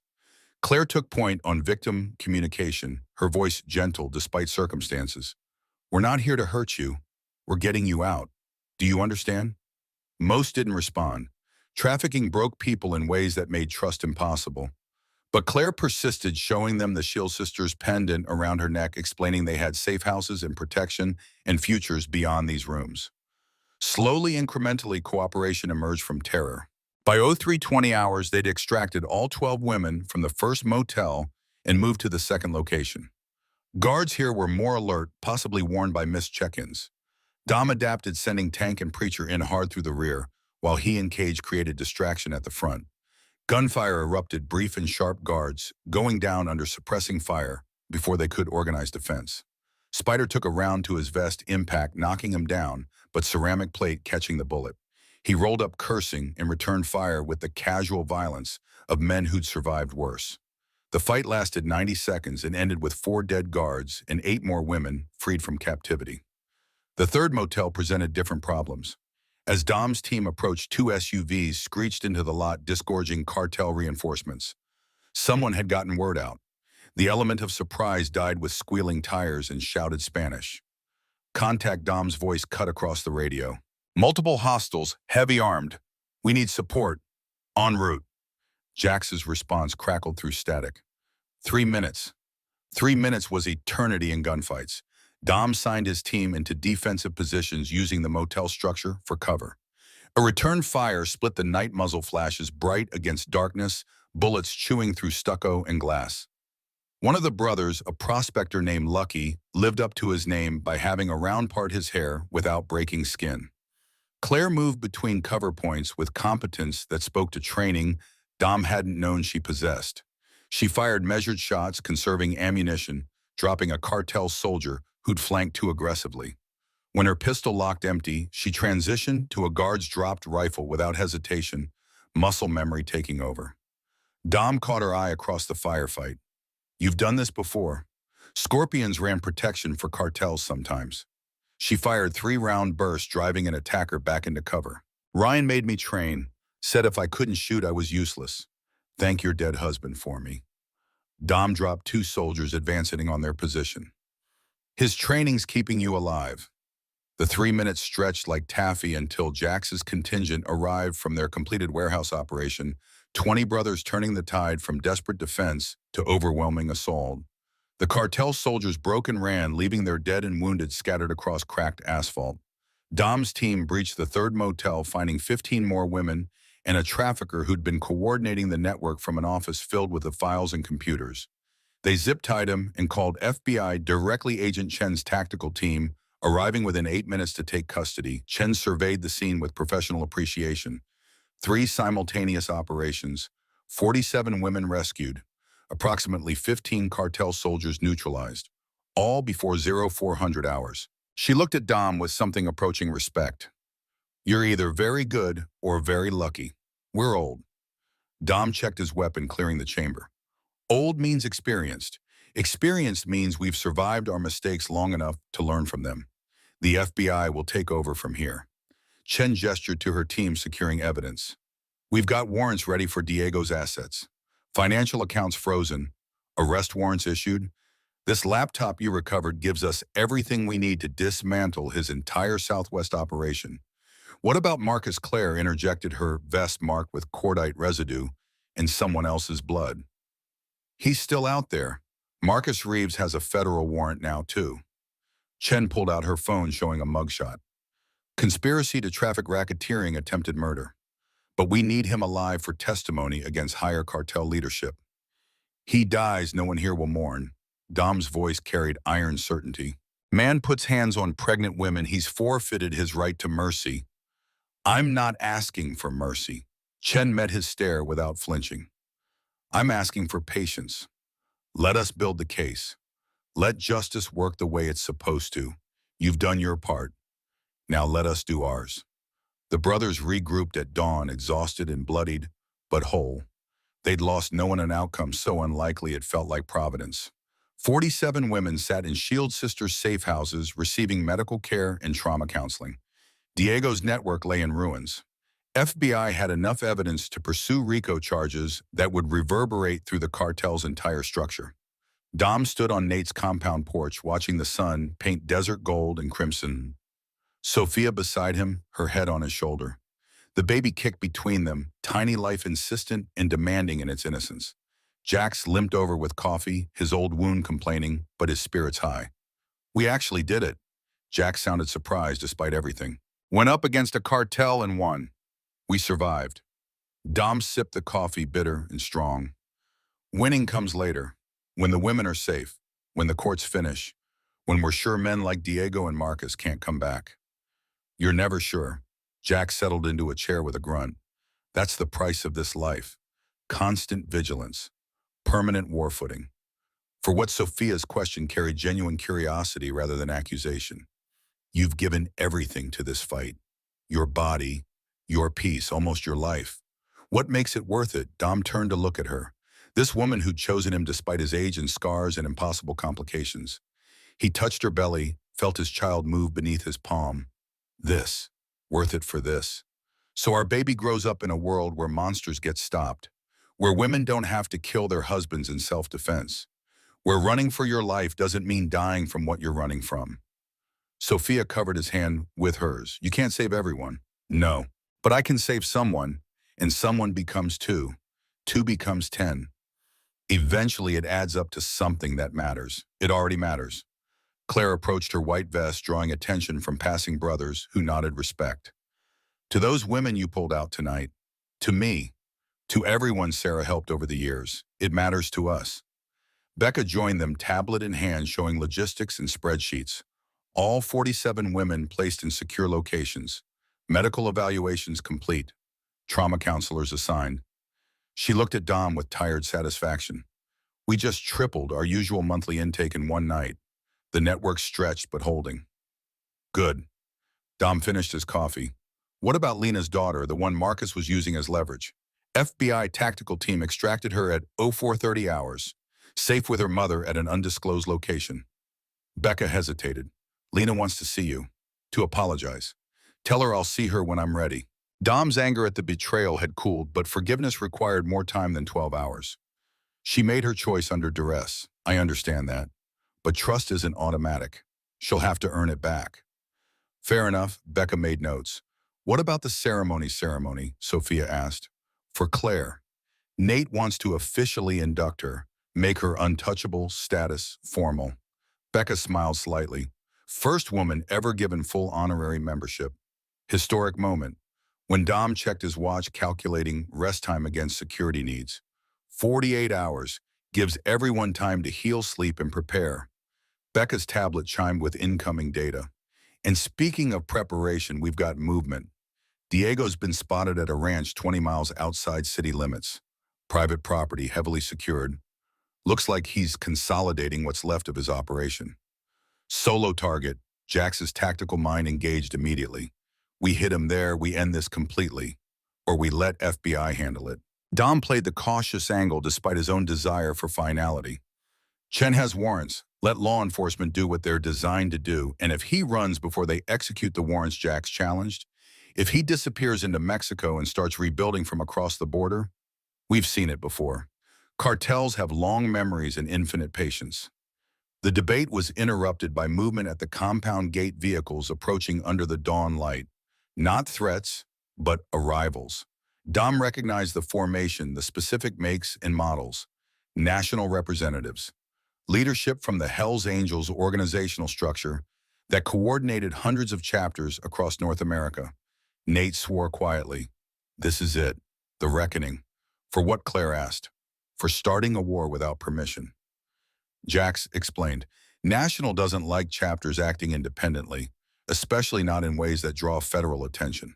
3 men dismounted from their bikes, all wearing national officer patches, all carrying themselves with authority that came from controlling vast criminal networks that occasionally masqueraded as motorcycle clubs. The lead representative, a man called Iron, approached Nate with formal courtesy that barely concealed judgment. State President Sterling. We need to discuss Arizona Charter's recent activities. Nate straightened every inch, the Korean War veteran who'd commanded men under fire. Happy to discuss. In private or public's fine. Iron surveyed the assembled brothers. Everyone here participated. Everyone should hear what National has to say. The courtyard fell silent. Dom positioned himself beside Nate Jax on the other side, solidarity and formation. Whatever came next, they'd face it together. The principle that had governed their brotherhood since Vietnam. No man stands alone. Iron pulled out a folder of official documentation. Arizona Charter engaged cartel forces without authorization, conducted military-style operations on civilian territory, destroyed significant criminal assets, cooperated with federal law enforcement, all violations of standing protocols. Nate didn't flinch. All accurate, also all necessary. We protected women. We saved lives. We did what was right. Right isn't the question. Iron's voice hardened. Authorized is the question. You've exposed every charter in the Southwest to cartel retaliation. Put brothers from California to Texas at risk because Arizona decided to play hero. We decided to protect our families. Dom interjected, knowing he was out of line speaking to national officers, but unable to stay quiet.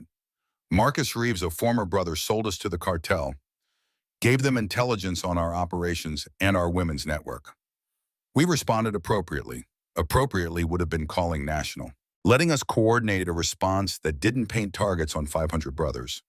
Iron pulled out Dom's patch, holding it up. Dominic Kane, president of Arizona Charter, subject to immediate removal for conduct unbecoming. The words landed like mortars. Removal meant everything Dom had built for 15 years dissolved. The network, the brotherhood, the purpose that had kept him functional after Sarah died. He stood straight, accepting consequence, refusing to show the grief cutting through his chest. I understand. His voice stayed level. I accept responsibility. My brothers acted on my orders. Punishment stops with me. Not quite. Iron set down the patch and pulled out something else. Different patch, different designation. Regional Commander. Dom blinked, confusion replacing resignation. What you didn't just protect one charter. You united 5. Coordinated the largest MC operation in Southwest history. Took down a cartel lieutenant and rescued 47 trafficking victims. Iron's stern expression cracked into something approaching approval. National doesn't punish that. National promotes it. The courtyard erupted in cheers and engine revs brothers celebrating the twist none had seen coming. Dom stood frozen, trying to process the reversal.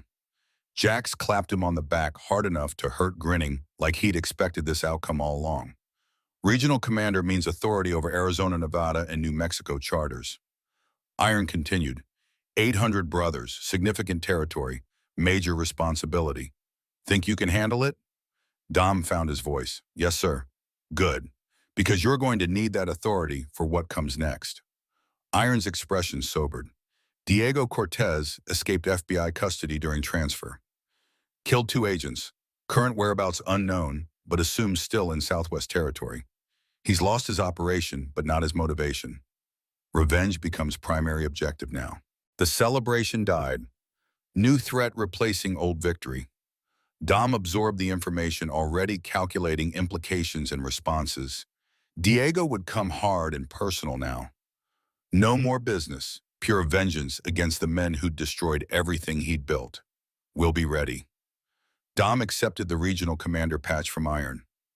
Whatever comes, we'll be ready. The national representatives left after finalizing paperwork and issuing updated protocols. The brothers dispersed to rest and recover, adrenaline crash hitting everyone now that immediate danger had passed. Dom found himself alone on the porch as morning light climbed toward noon heat, holding his new patch and thinking about what it meant. Sophia joined him, moving slower now as pregnancy advanced into 3rd trimester. That's a big deal. Regional Commander? Biggest deal I've had since president. Dom turned the patch over in his hands. More brothers, more responsibility, more people depending on me to make right calls. You've been making right calls for 50 years. She took the patch from him, examining the embroidery. This is just recognition of what everyone already knew. You're a leader. You protect people. That's who you are. Costs too much sometimes. Dom's exhaustion showed through.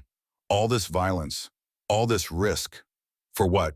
So I can wake up tomorrow and do it again. So 47 women wake up tomorrow free. Sophia handed back the patch. So our baby grows up with a father who taught them that standing up to evil matters. So I get to keep loving a man I'm proud of instead of resenting him for cowardice. Dom pulled her close, feeling the baby kick protest at being compressed between them. When did you get so wise? When I married a man old enough to have learned these lessons already. She smiled against his chest. I'm just reminding you what you already know. That this fight is worth it. That you're worth it. That we're all worth protecting. They stood together, watching the desert shimmer with heat waves. The compound's walls keeping out physical threats, while emotional ones moved freely through every relationship and commitment. War never really ended. It just paused between battles. The trick was finding meaning in the pauses. Building something during the peace worth protecting when violence returned. Claire emerged from the medical bay, her wounds dressed, her white vest exchanged temporarily for clean clothes. She spotted Dom and Sophia and approached with the careful respect of someone still learning the hierarchy. Sorry to interrupt, just wanted to say thank you for the vest, for trusting me, for letting me be part of something bigger than survival.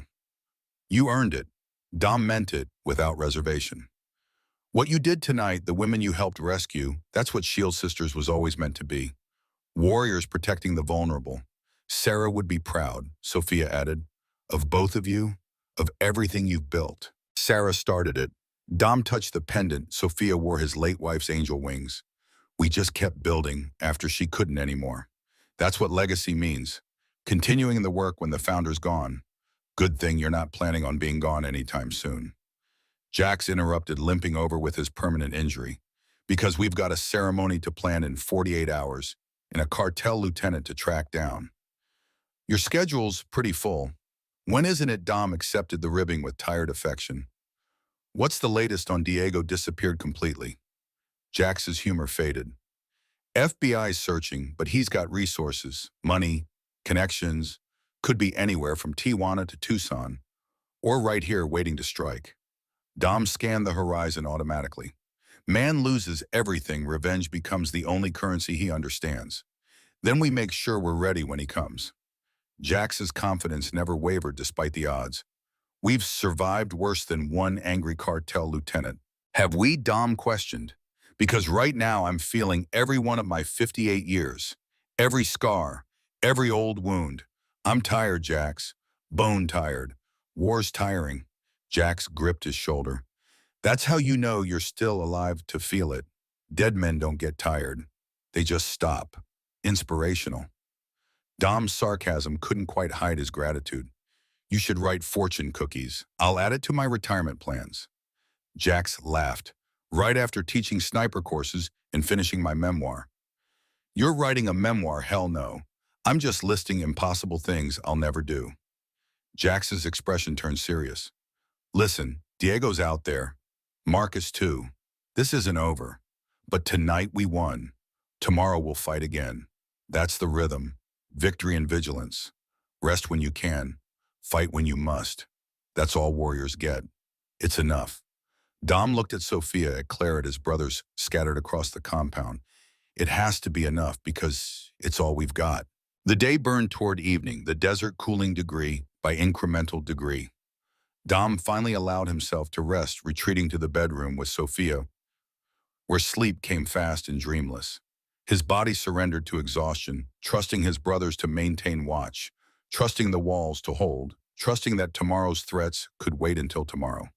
When he woke hours later, the sun had set and stars filled the sky, same stars that had watched over every war he'd fought, constant and indifferent and beautiful in their distance. He rose quietly, leaving Sophia sleeping, and walked outside to find the compound peaceful under night watch. Becca found him there, tablet ever present, data constantly updating. We've got preliminary psych evaluations on the rescued women. Most will need extensive therapy, some will never fully recover. But they're alive. That's something. That's everything. Dom took the tablet, scanning reports. What's the plan for long-term placement? Shield Sisters has safe houses, but capacity is limited. Becca highlighted numbers. We'll need to expand. More properties, more counselors, more funding. I'll handle funding. Dom's promotion to regional commander came with access to broader resources. 800 brothers means 800 contributions. We'll make it work. You always do. Becca retrieved her tablet. I sometimes wonder if Sarah knew what she was starting. If she understood how big this would become. She understood people needed help. Dom remembered his wife's fierce compassion. Everything else grew from that. Help one person, then another. Eventually it becomes a network, a movement, a reason to keep fighting. Is that what gets you through? Becca asked. The network, the movement family gets me through. Dom gestured at the compound, the brothers, the women, the whole complicated structure. Blood family and chosen family. Sophia and the baby. Jax and the brothers. You and the Shield Sisters.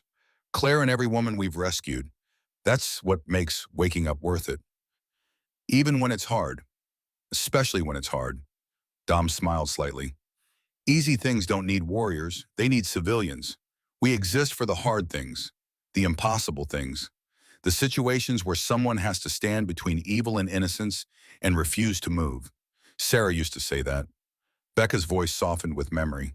That warriors choose the hard path because someone has to. She was right. Dom looked up at the stars again. About most things. About this, especially. The night stretched on watch rotations, changing brothers moving through their assigned posts with practiced efficiency. Somewhere out there, Diego Cortez planned his revenge. Somewhere Marcus Reeves nursed his hatred. Somewhere new threats were building toward future crises that would demand future responses. But here now, in this moment, they were safe. The women were protected. The baby moved healthy in Sophia's womb. The brotherhood stood strong. These small victories against the vast darkness. These moments of peace between storms. Dom understood finally what Sarah had tried to teach him before cancer stole her voice. That meaning wasn't found in winning every battle. It was found in fighting the right battles, in choosing to stand when sitting was easier, in protecting the vulnerable when abandoning them was safer.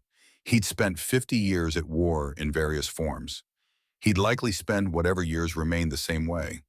But the war had purpose now, had names and faces and reasons beyond survival, had Sophia and their baby, had Claire and 47 rescued women, had Jax and 800 brothers, had Shield sisters and the whole complicated network of people choosing to fight rather than surrender. That was enough, had to be enough, because morning would come with new threats and new demands and new battles to fight. But tonight they'd won. Tonight they were safe. Tonight the stars watched over them and found them worthy. Warriors didn't ask for more than that. 48 hours passed in the peculiar compression of time that follows combat. Hours felt like minutes when sleep finally came, then stretched into eternities during waking moments when every sound triggered hypervigilance and every shadow might conceal threats. The compound maintained elevated security guard rotations, doubled perimeter patrols, running constant loops through desert terrain. Brothers who'd fought together now recovered together, their wounds binding them tighter than any ceremony could manage. Dom spent the time coordinating with other charters, his new authority as regional commander requiring immediate attention to operational details that couldn't wait for celebration. Phone calls to Nevada about shared intelligence networks, video conferences with New Mexico discussing coordinated patrols along the Mexican border, encrypted emails to California outlining the precedent they'd set and the framework for future cooperation against cartel incursion. Jax handled the logistics of the ceremony with military precision, coordinating arrivals from chapters across 3 states. By dawn of the 3rd day, over 300 bikers had assembled at the compound, the largest gathering of Hell's Angels in Arizona history. Not just brothers, but their families, their wives, their children. The Shield sisters came too, women whose survival depended on the network's strength, their presence testament to why the fight mattered. Claire spent those days helping Becca process the rescued women, her own trauma giving her credibility that professional counselors sometimes lacked. She sat with the ones who couldn't stop shaking, the ones who flinched at sudden movements, the ones who stared at walls and saw nothing but memory. Her voice stayed gentle, but her message carried steel. You survived. Now you get to choose what survival means. Sophia's pregnancy advanced with alarming speed, her body preparing for birth weeks ahead of schedule. Doc monitored her, closely concerned about stress-induced complications, but unable to recommend anything beyond rest that Sophia refused to take. She moved through the compound organizing food for 300 people, coordinating sleeping arrangements, ensuring every detail reflected the significance of what they were marking. The morning of the ceremony arrived with Arizona heat already building toward brutal. Brothers assembled in the compound's central courtyard, a space large enough to hold the crowd with room for formation and movement. Bikes lined the perimeter in gleaming rose chrome, catching sunlight, leather, and steel, and tradition made visible. Nate Sterling stood at the center, holding the gavel that marked official proceedings. His white beard had been trimmed, his leather cut freshly cleaned, his presence carrying the weight of decades spent building something that outlasted individual lives. When he struck the gavel 3 times against the wooden block, silence fell immediate and total. This gathering serves dual purpose. His voice projected without microphones trained by years of battlefield commands. First, to recognize brothers who stood against overwhelming odds and emerged victorious. Second, to formally induct a woman into status never granted before. Both matters require witness and approval from assembled membership. The brothers responded with synchronized engine revs approval given through machinery rather than words. Nate nodded acceptance and gestured for Dom to approach. The walk across that courtyard felt longer than any Dom had taken, every eye tracking his movement history and expectation heavy on his shoulders. Dominic Kane. Nate's formality marked the moment's significance. You led Arizona Charter through crisis, coordinated 5 chapters in simultaneous operations, defeated cartel forces and rescued 47 innocent lives.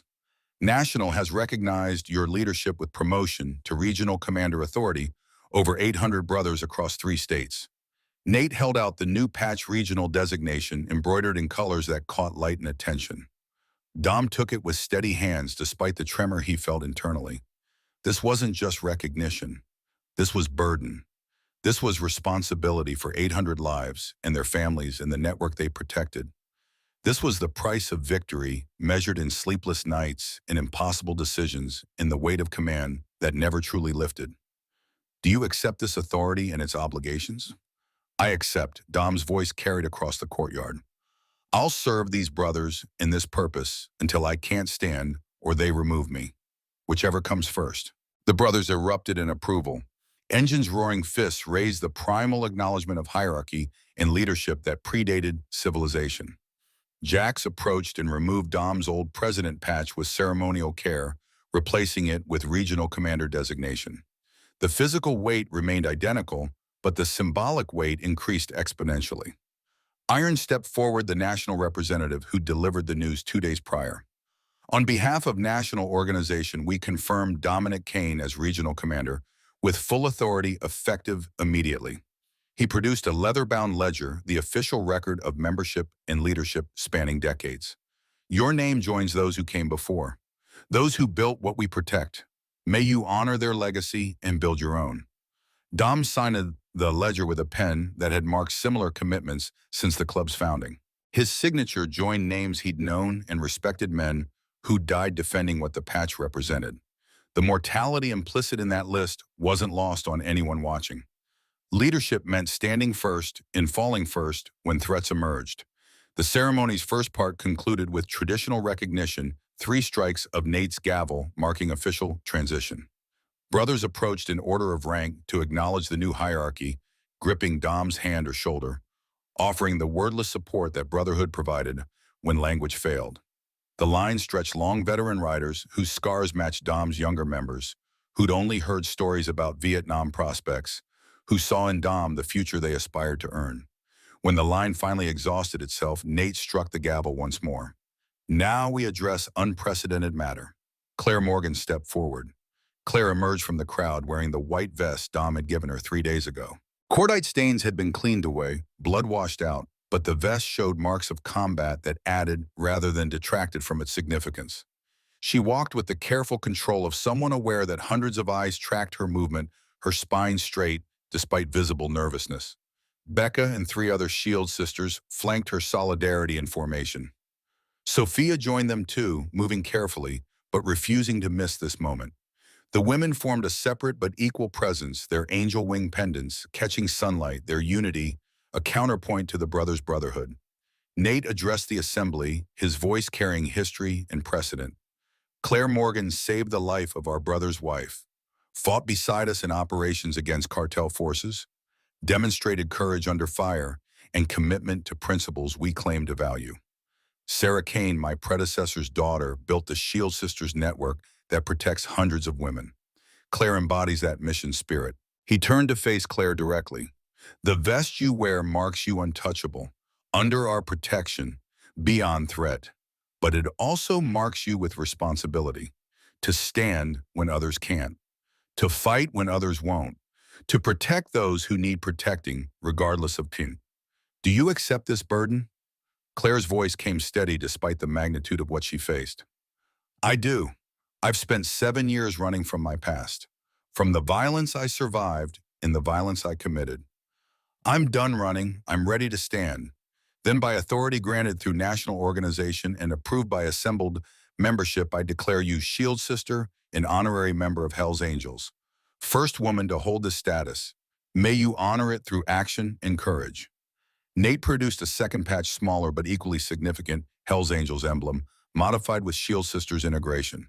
Claire's hands trembled, taking it, understanding that she now stood at the intersection of 2 worlds that rarely overlapped. The women cheered high-pitched and fierce. The brothers revved engines approval, given through tradition's language.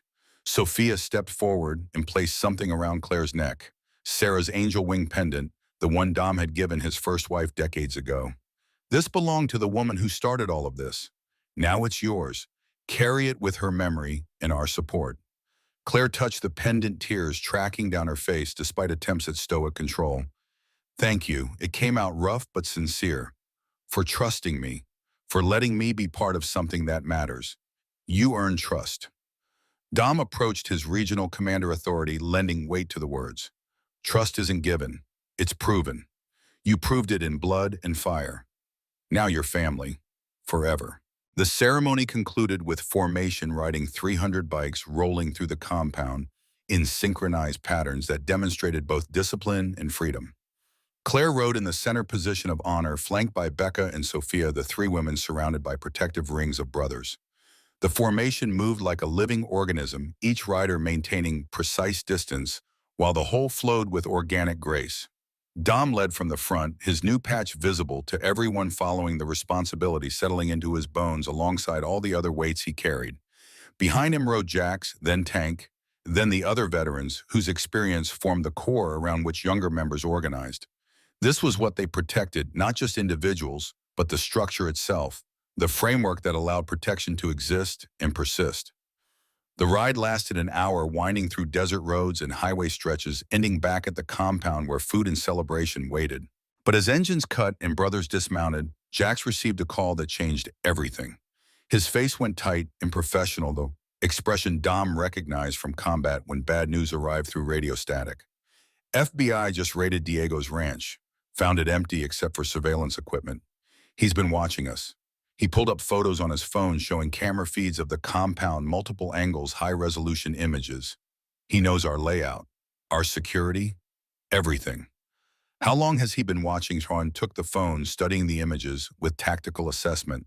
Agent Chen estimates 3 days minimum, since before the ceremony. Jax's jaw set.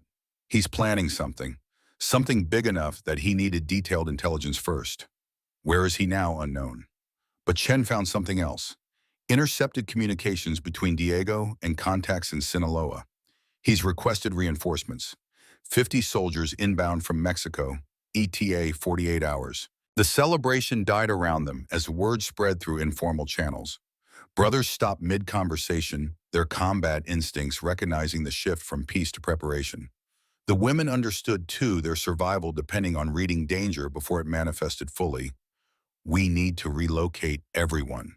Sophia appeared at Dom's elbow, her organizational mind already solving problems. Get the women to back up safe houses. Scatter the brothers. Make ourselves hard to target. No, Dom's strategic thinking took a different path. We make ourselves the target. Draw Diego here, where we control terrain and have numerical advantage. Let him come to us. That's suicide. Claire objected. 50 cartel soldiers plus whatever Diego's retained from his Phoenix operation. You're talking about defending against maybe 80 hostiles with 300 defenders. Dom gestured at the assembled brotherhood, on prepared ground with advance warning and superior motivation. I'll take those odds. What about the women? Becca's pragmatism cut through tactical optimism. We can't have civilians in a war zone. You evacuate them. Dom looked at Sophia, seeing protests forming. All of them, including you. Take them to Nate's secondary compound in Nevada. It's further and better secured. Stay there until this is finished. I'm not leaving you. Sophia's hand went to her pregnant belly. We're in this together.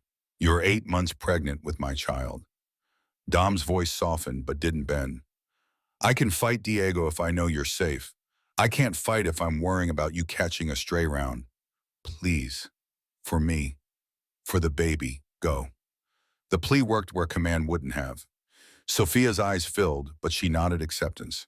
When this is over, you come get us, both of you. Her gaze included Claire. No martyrdom, no heroic sacrifices. You both survive and come home. Promise. Claire said it first. Dom echoed it second. The word felt heavier than any patch or pendant, weighted with intention and hope, and the desperate desire to make truth from aspiration. The evacuation began immediately. Shield sisters coordinating movement with the practiced efficiency of people who'd done this before. Women and children loaded into vehicles with go bags and emergency supplies. Becca stayed long enough to ensure everyone had destinations and communications, then rode out with the last group, leaving the compound to brothers and the coming violence. Dom spent the next 24 hours transforming the compound into a fortress. Guard towers reinforced with additional steel plates. Approach routes rigged with improvised obstacles that wouldn't stop vehicles but would slow them enough for targeting. Ammunition distributed to firing positions with clear fields of overlapping coverage. Medical bay expanded and staffed with brothers who'd served as combat medics in various wars. Claire refused evacuation despite Dom's arguments, her untouchable status and combat experience making her insistence hard to dismiss. She took position in one of the towers with a rifle she handled with disturbing competence. Her white vest exchanged for tactical gear that wouldn't make her a spotlight in darkness. Agent Chen arrived in person 12 hours before Diego's estimated arrival, her FBI tactical team setting up a perimeter outside the compound's immediate defenses. Official and unofficial forces coordinating through necessity rather than protocol, both sides understanding that surviving took priority over jurisdictional disputes. We've got arrest warrants for Diego and Marcus. Chen laid out the legal framework. My teams will try to take them alive for prosecution. But if they resist with lethal force, we respond in kind. She met Dom's eyes. I can't officially sanction what you're planning, but unofficially, you've got my support. Appreciate it. Dom knew the limits of what FBI could acknowledge. We're not looking to kill anyone we don't have to, but we're not dying to satisfy legal procedure. Understood. Chen pulled out her sidearm and checked it with the casual competence of someone who'd used weapons in field situations. I've got 3 daughters. What you're doing protecting these women building this network. My girls live in a safer world because of it.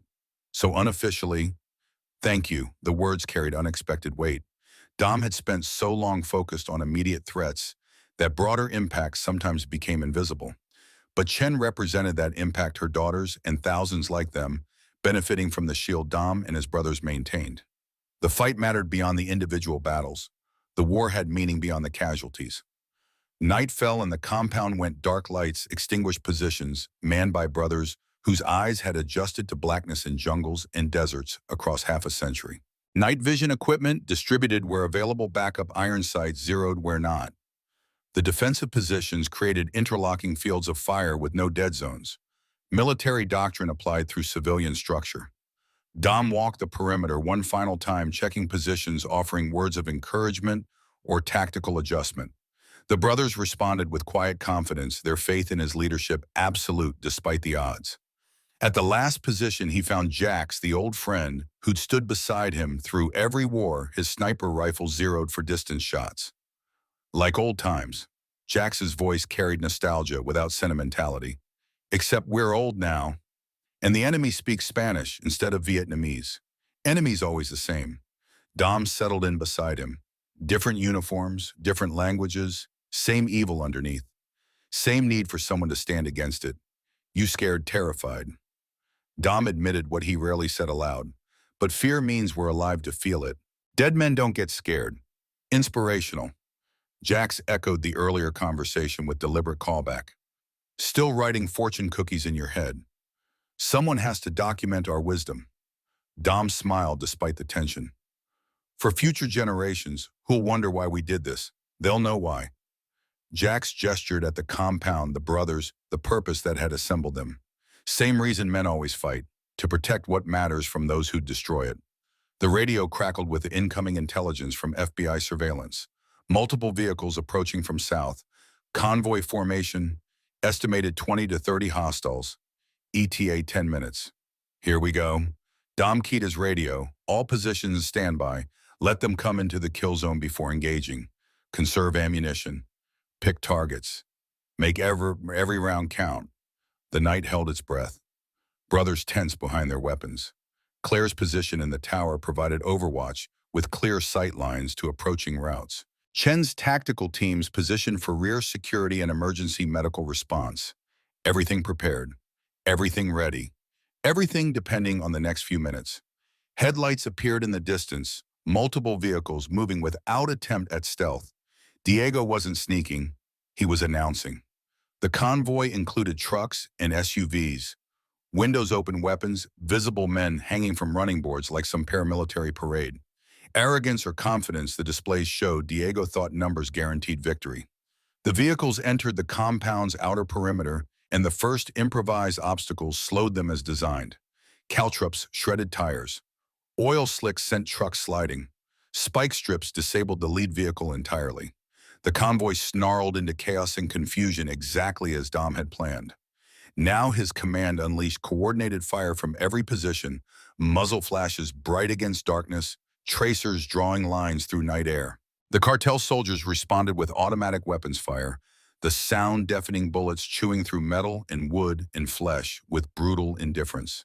The fight devolved into sustained exchange, neither side gaining advantage, casualties mounting on both sides.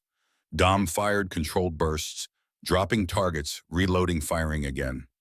Beside him, Jax worked his rifle with sniper precision, each shot carefully placed, cartel soldiers dropping before they understood what had killed them.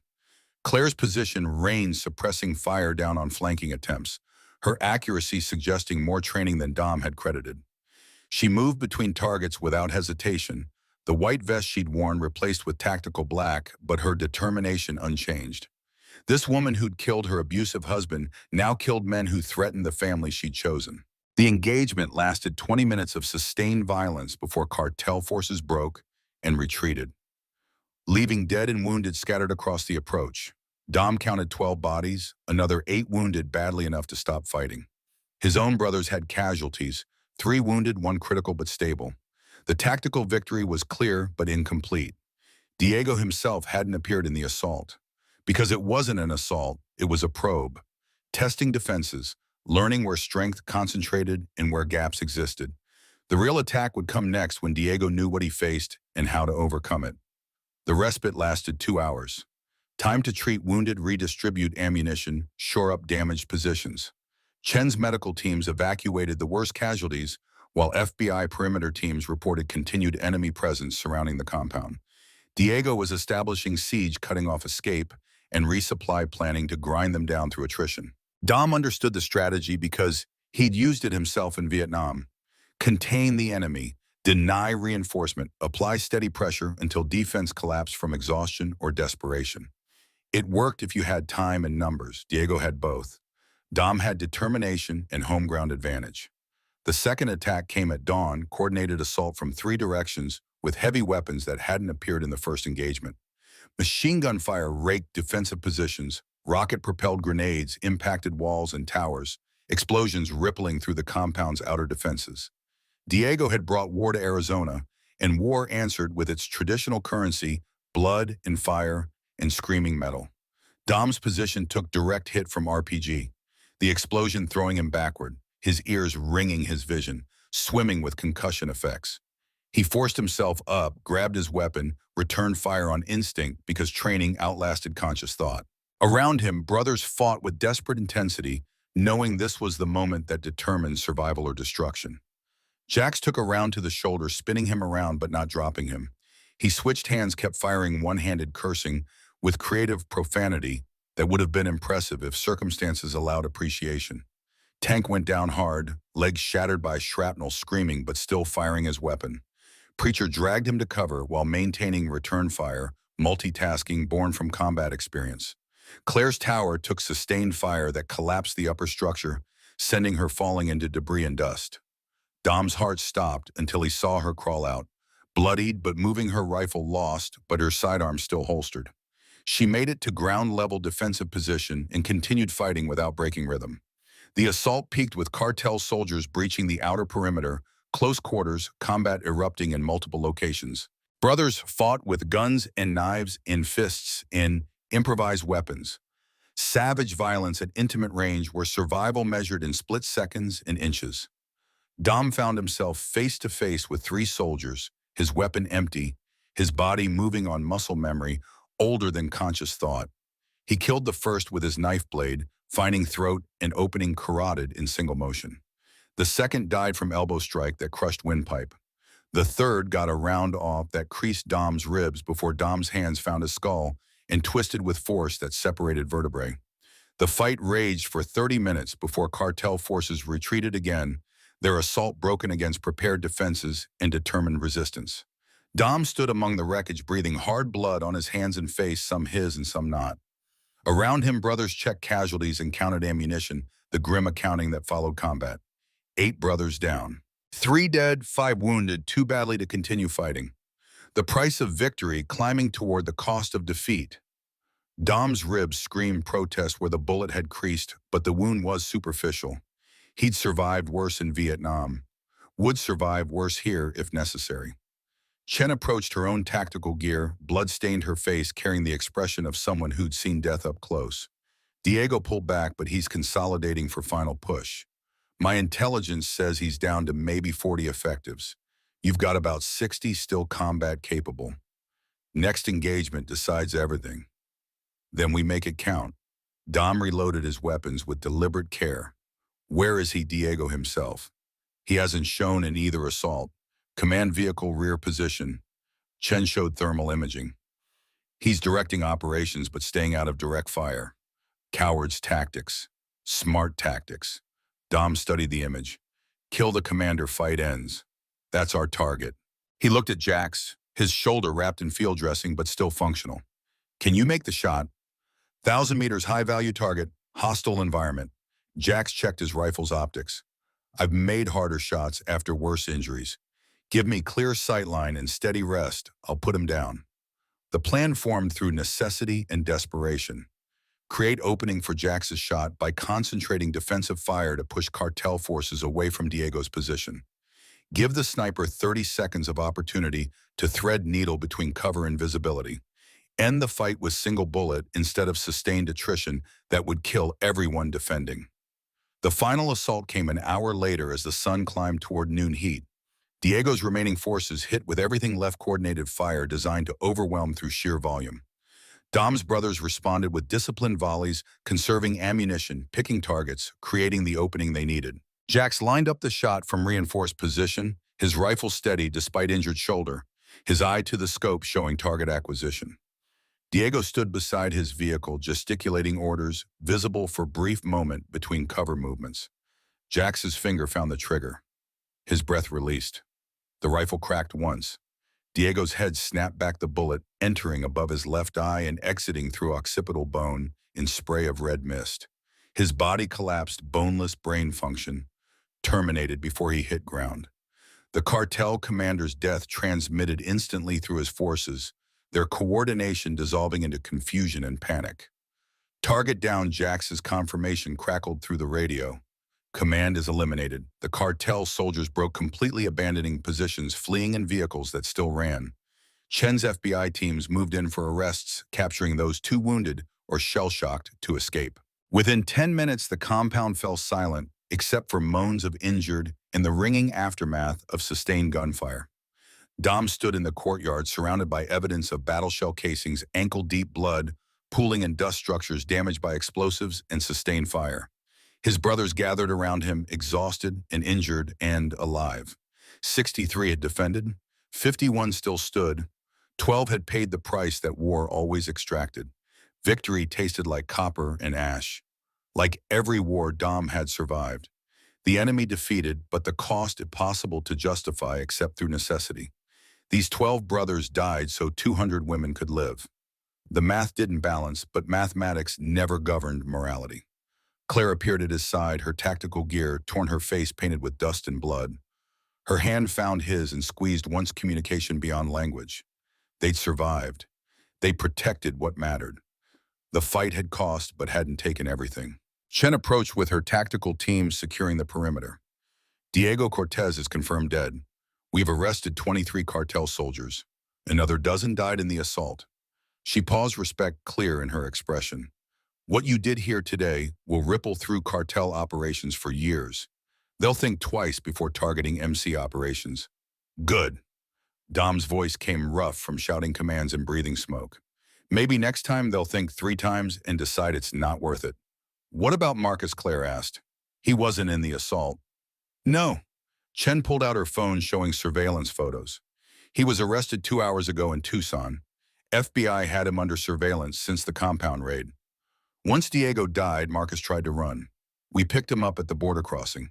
He's facing federal charges, conspiracy, trafficking, attempted murder, racketeering. He'll die in prison. The news should have brought satisfaction, but Dom felt only exhaustion. Marcus defeated, Diego dead. The immediate threats neutralized. But the cost remained 12 brothers who'd ridden out and wouldn't ride back. Their families waiting for news that would shatter worlds. The price that someone always paid when warriors chose to stand. The memorial service happened 3 days later. 12 flag-draped caskets in a line, brothers and families gathered in numbers that overwhelmed the compound's capacity. Dom spoke at each service, his voice breaking more than once, the weight of command crushing down with each name he had to commemorate. These men had died on his orders, protecting his vision, trusting his leadership. Their deaths belonged to him. Sophia returned from Nevada for the services. Her pregnancy advanced enough that Doc restricted her movement, but couldn't prevent her attendance. She stood beside Dom, providing silent support, her hand in his, her presence the reminder of why the fight had mattered. Their child would grow up in a world slightly safer because 12 men had chosen to stand. After the final service, as sunset painted the desert in shades of blood and fire, Sophia's water broke. The timing felt cosmically appropriate, death and life intersecting in the same space, loss and hope tangled together in ways that made sense only in retrospect. Doc mobilized the medical bay, transformed from trauma center back to delivery room. Sophia's labor progressed fast, her body pushing towards completion with urgency that allowed no delay. Dom stayed beside her through every contraction, his hand crushed in her grip, his words of encouragement, repetitive but sincere. 8 hours after her water broke, their daughter entered the world screaming protest at the sudden cold and light and noise. The doctor placed her on Sophia's chest, tiny and perfect and alive. Her eyes screwed shut against reality, too bright and overwhelming. Dom touched her hand and her fingers wrapped around his thumb with surprising strength grip that held promise and demand and future. "What's her name?" Doc asked, preparing paperwork. "Sarah," Sophie answered, first tears streaming. For Dom's first wife who started all this. Her middle name is Claire, for the woman who saved us. And her last name is Emily, for the daughter Dom lost. Sarah Claire, Emily Kane. Dom couldn't speak, his throat closed by emotion too large for words. This child represented everything he'd fought for across 50 years. The hope that drove him through horror, the reason warfare occasionally justified its terrible price.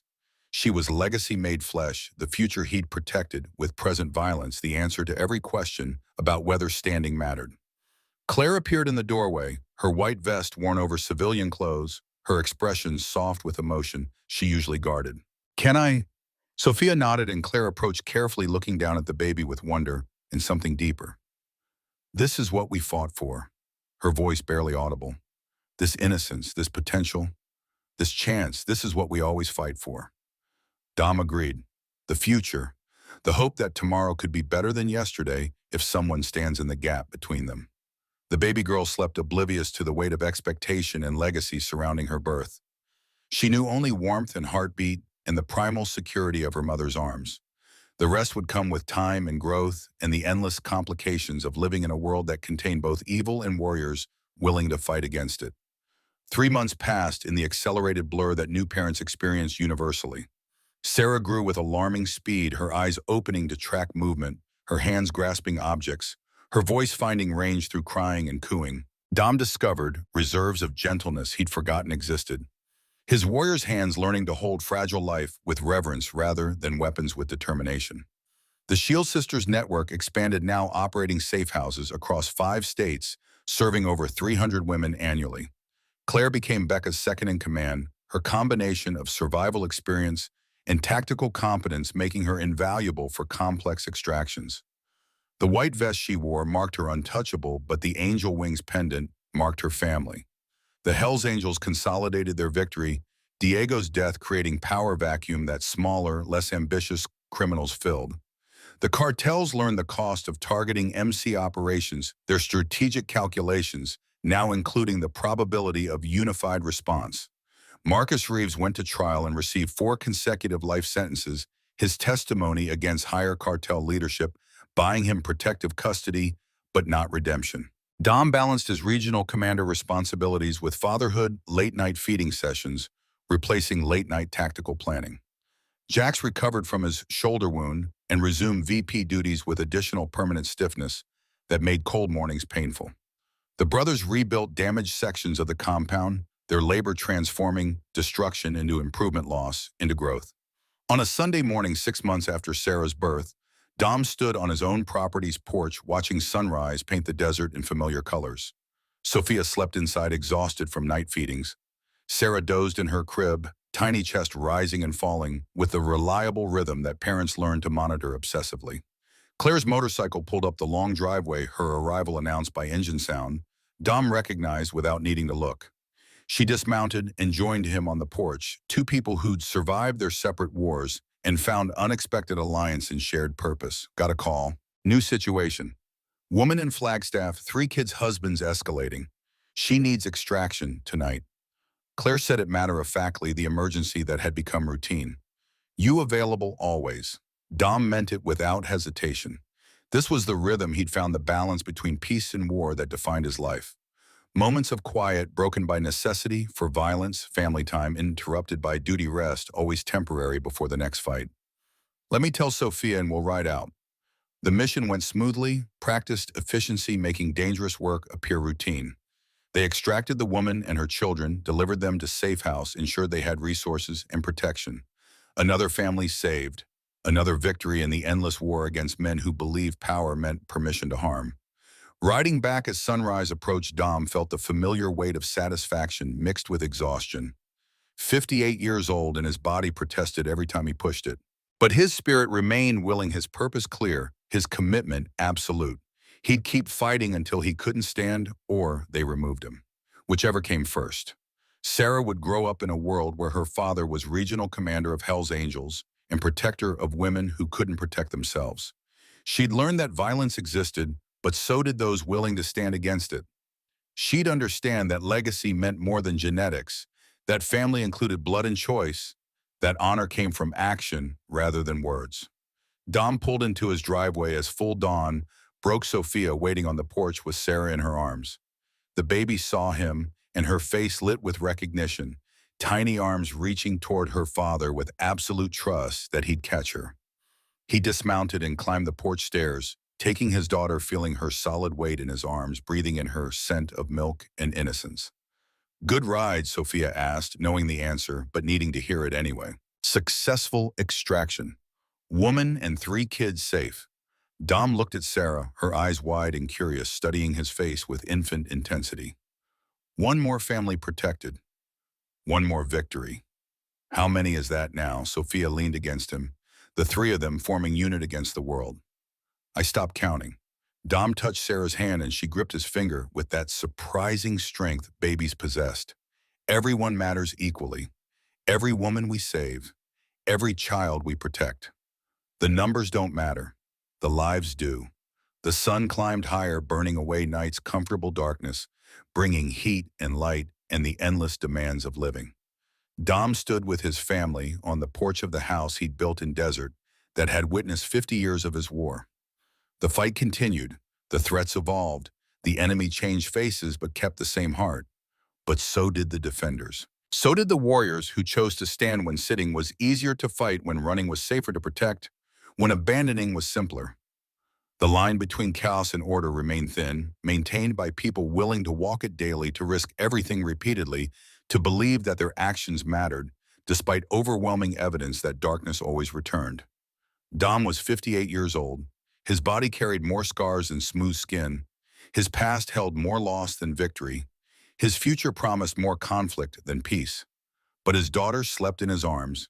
His wife stood beside him. His brothers rode when he called, and the network he protected sheltered hundreds who'd found safety when safety seemed impossible. That was enough. Had to be enough. Because morning had come with its demands and responsibilities and opportunities. The phone would ring with new emergencies. The radio would crackle with calls for assistance. The world would continue producing monsters and requiring warriors to stand against them. Dom was ready, would always be ready, until he couldn't stand or they removed him, until his last breath or his final battle, until peace came permanently or war claimed him completely.